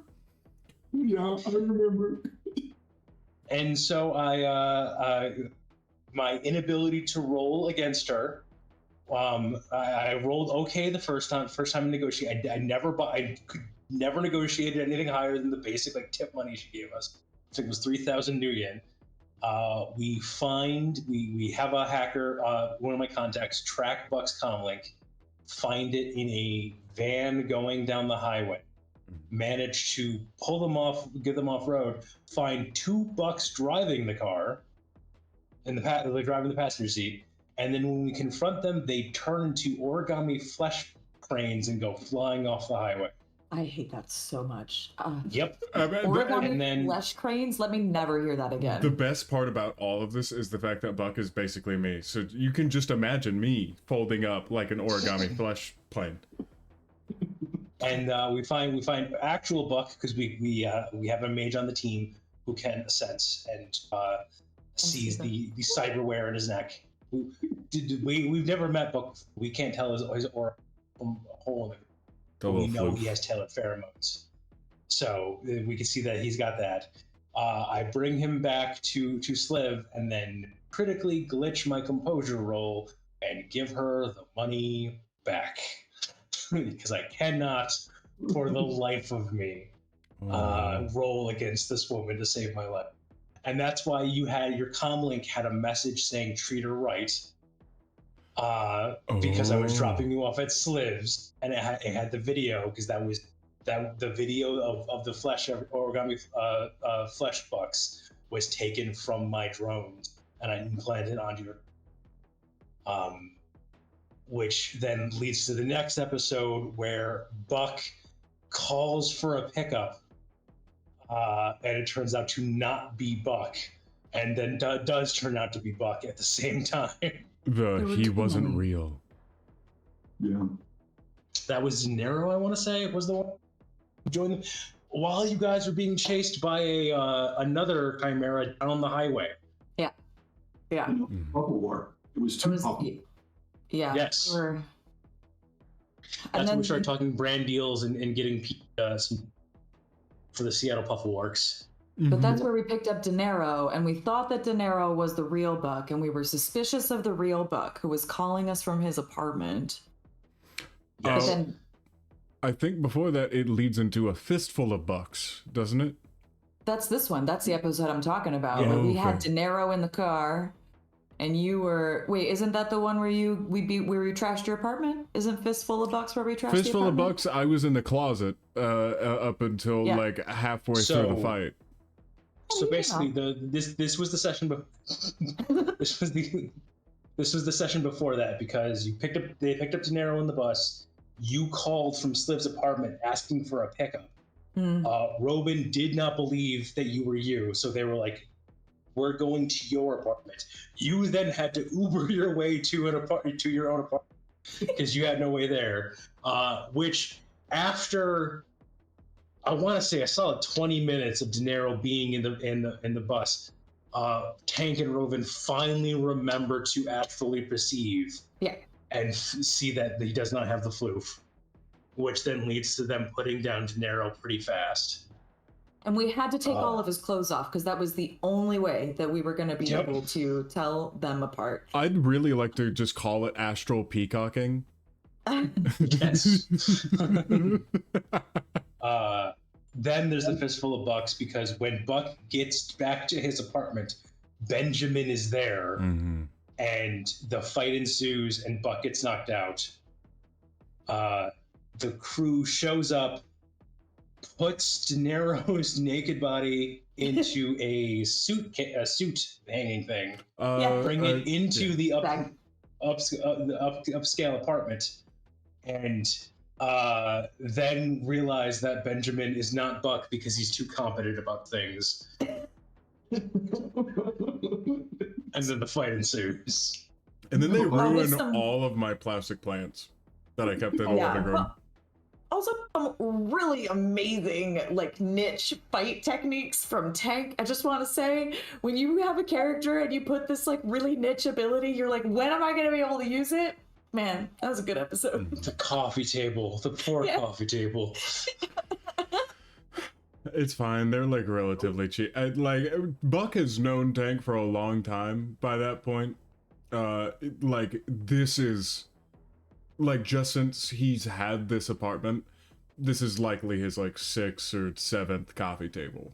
And only because of Tank. I could only imagine by that point. Well, good news is you don't have the apartment anymore. Kicked out, evicted after the fight. Great news. Great news. Which led to you guys dropping off the doppelgangers at Graysell, I want to say. Yeah.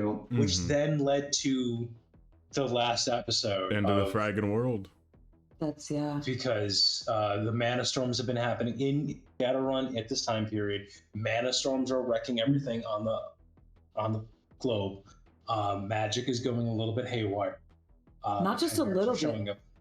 Not just a little bit. I mean, magic was going haywire, but I think I will add that this last episode where Raptor had his whole gang encounter and he died, there was also a cataclysm that happened where magic has been taken away entirely. Yeah.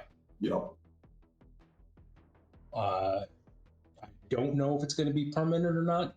For the people who get taken away, it's going to be permanent or not, but we'll find out. Yeah. But that brings us to because we talked about a bit about it all throughout this entire stream. the gang shows up as they're doing jobs for Graycell, which, by the way, the Tuesday night group also got roped to work for Graycell because Tanis is apparently working and got involved, which led to a bunch of aquatic gorillas showing up and attacking us. And then I dubbed them sea monkeys, and Teslan got mad at me. Yes. That's exactly what I was thinking. I was about to say it. Yes. So then, the gang shows up. Raptor is unfortunately does not join us. He's no longer joining the world. Further adventures. And will be coming. Also, I do want to take a moment. I know we're doing Cap of Glitch and talking about Rock Magic. Go and find the VOD on Gen Con TV. Frost one-shot Tara ran last week. It is absolutely fantastic. Also, I am, and don't you worry about it. And I will go ahead and talk a little bit about specifically Frostpunk, the role-playing game as well, because that is right now the second thing on my to-do list as far as video editing goes. Only because there's people who pay me. But and if you're paying attention at home, in 6 days' time, come hang out. There's two sister Kickstarters starting. 11-Bit Studios is doing their own with a. I'm giving Tyler a break. Tyler said this is enough. With an art book and a fiction book, and Catalyst is doing a Kickstarter dealing with the Frostpunk roleplay. There's everything from getting the book itself to deluxe editions of it. Dice are an option in some of the stretch goals, as well as a specialty plate that is half of it is coming from the Catalyst Kickstarter, half of it coming from the 11-Bit Kickstarter. They both look gorgeous on their own, but if you get both, they connect together for a whole new piece of art. What? Do you want to drop? A wave of calm washed over my brain. I've been unemployed for years. Yes, I do want a job, but besides that, yes, I caught the news, the Tuesday Newsday this week on fair. So yeah, check it out. It's going to be awesome. The game is amazing. If you've played the Frostpunk video game, you know. If you haven't played the Frostpunk video game, it's still an amazing world. To the delight of Teslan, even when I'm not actually in a game and just creating a random character in a chat in a Twitch thing, I get roped into being the dad of the group and dealing with the child labor laws that happened in Frostpunk. Absolutely. And it was fun, and there'll be a full edited version out here soon. See, this is the one thing that you didn't know. Is that it's very high on my editing list. It's just my editing list got a little bit higher than I wanted it to. That is going to be thrown up directly up on the Catalyst YouTube as well as on the Kickstarter.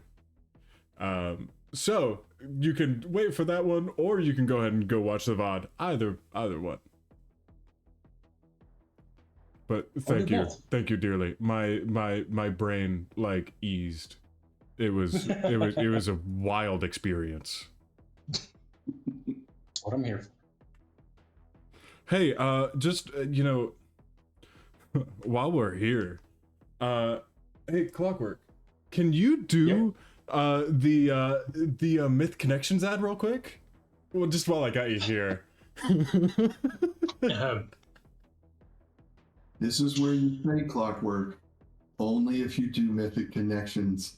If you when you run the game on stream, I want to play. Wait, what did I say? Did I? Oh! Only if I played Myth Connections. Myth Connections. If you run it, yeah. Oh. No, Red wants you to do your voice. Red wants you to. Oh, did you ask? Oh, I was asking Clockwork to do it. Oh, I didn't. Yeah. Listen, no. You can get nice and close to your.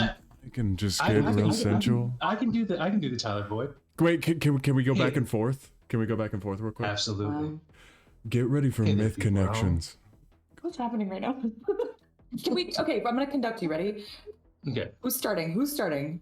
Tyler. Tyler's Gonna start. Okay, ready? 1, 2, go. Get ready for Myth Connections.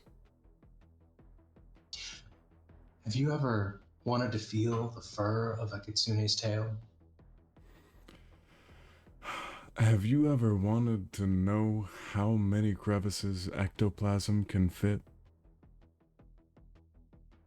There are ghosts. Does the feathers on a Pegasus's wing count as feather play?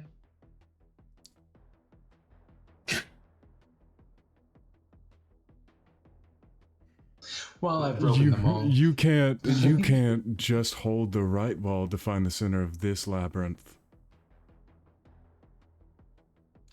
When it comes right down to it, if the basilisk stare doesn't make you as hard as stone, you get your money back.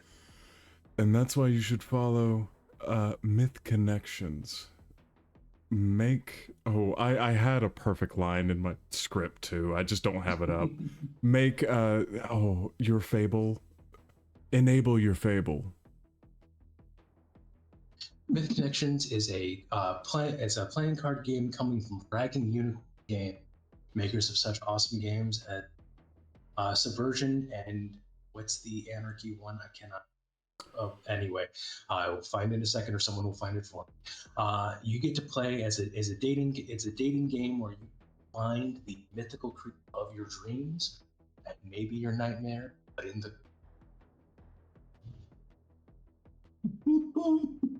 No, that was good. That was so good.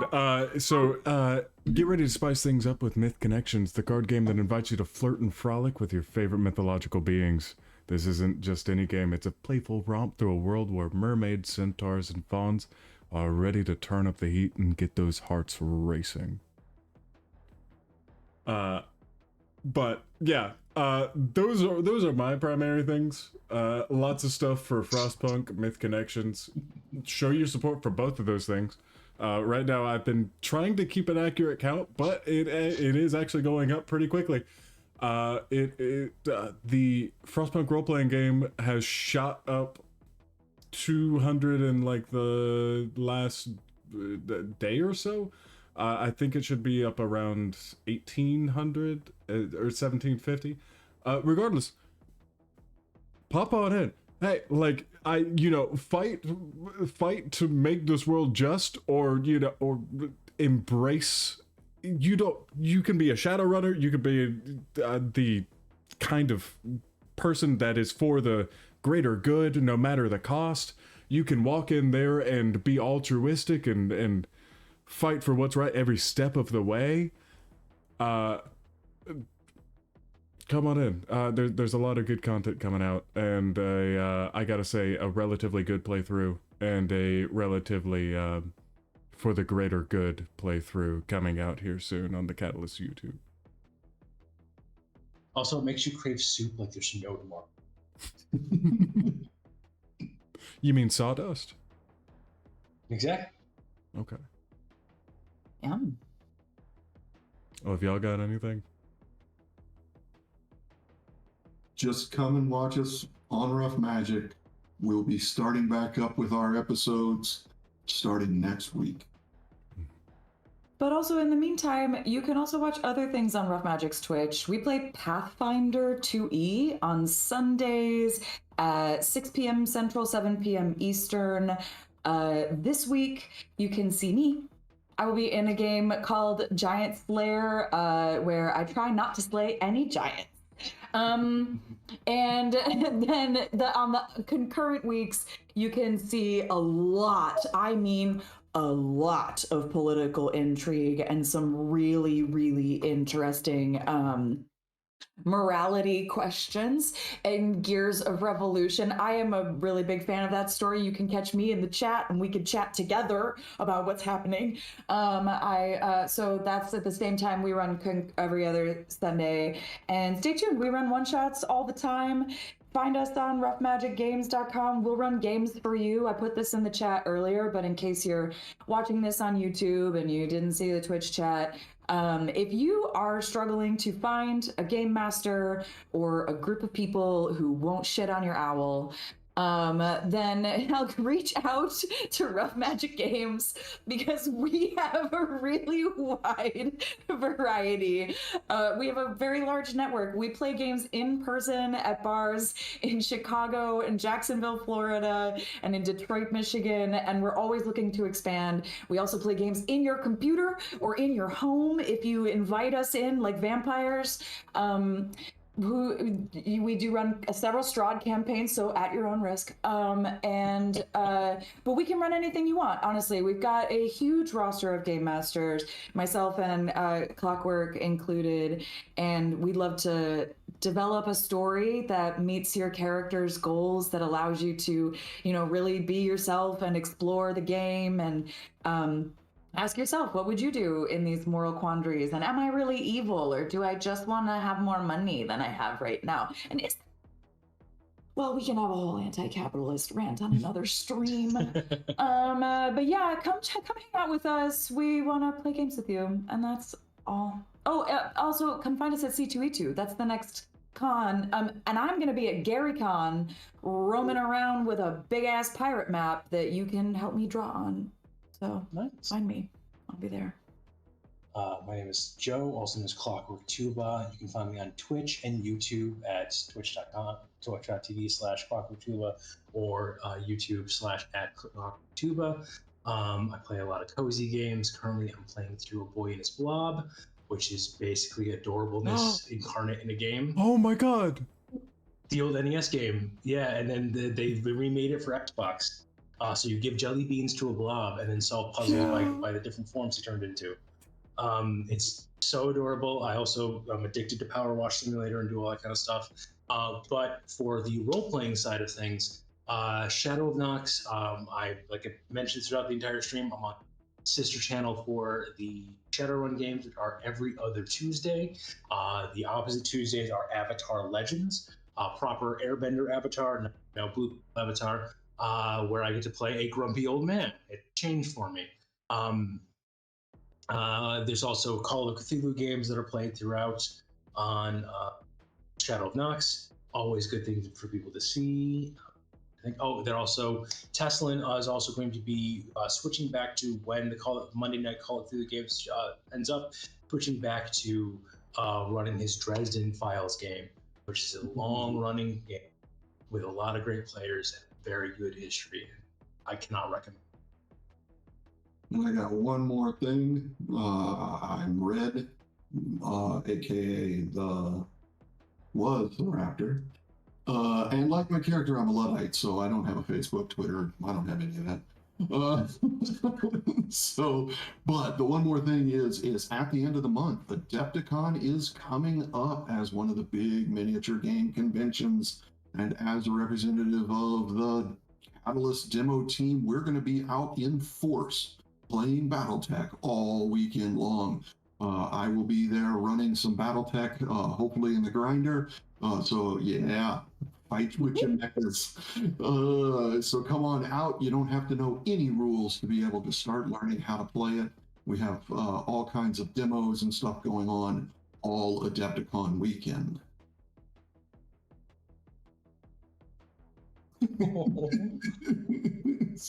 Just, That's adorable. we're just showing off,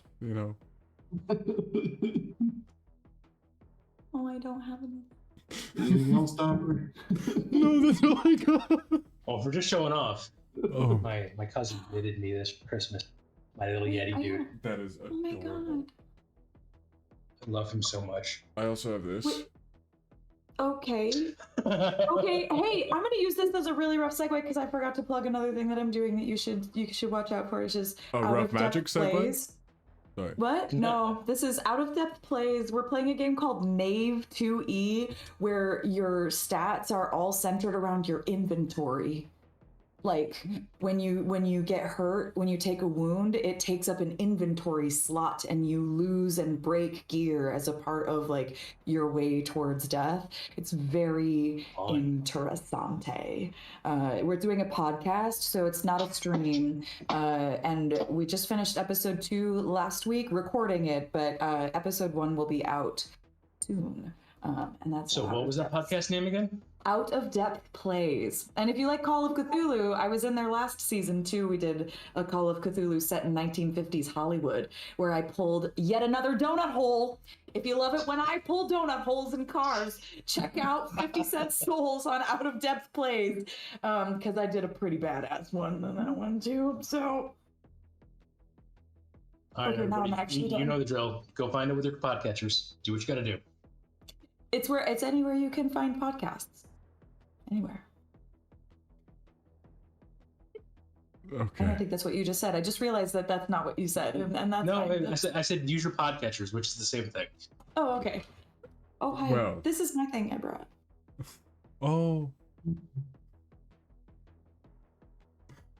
Okay, everyone. I think it is time to go ahead and say goodnight for tonight before we get any more delirious. It was a great time seeing you all, and we will see you for your regularly scheduled programs next week. We'll see you later. Have a good one.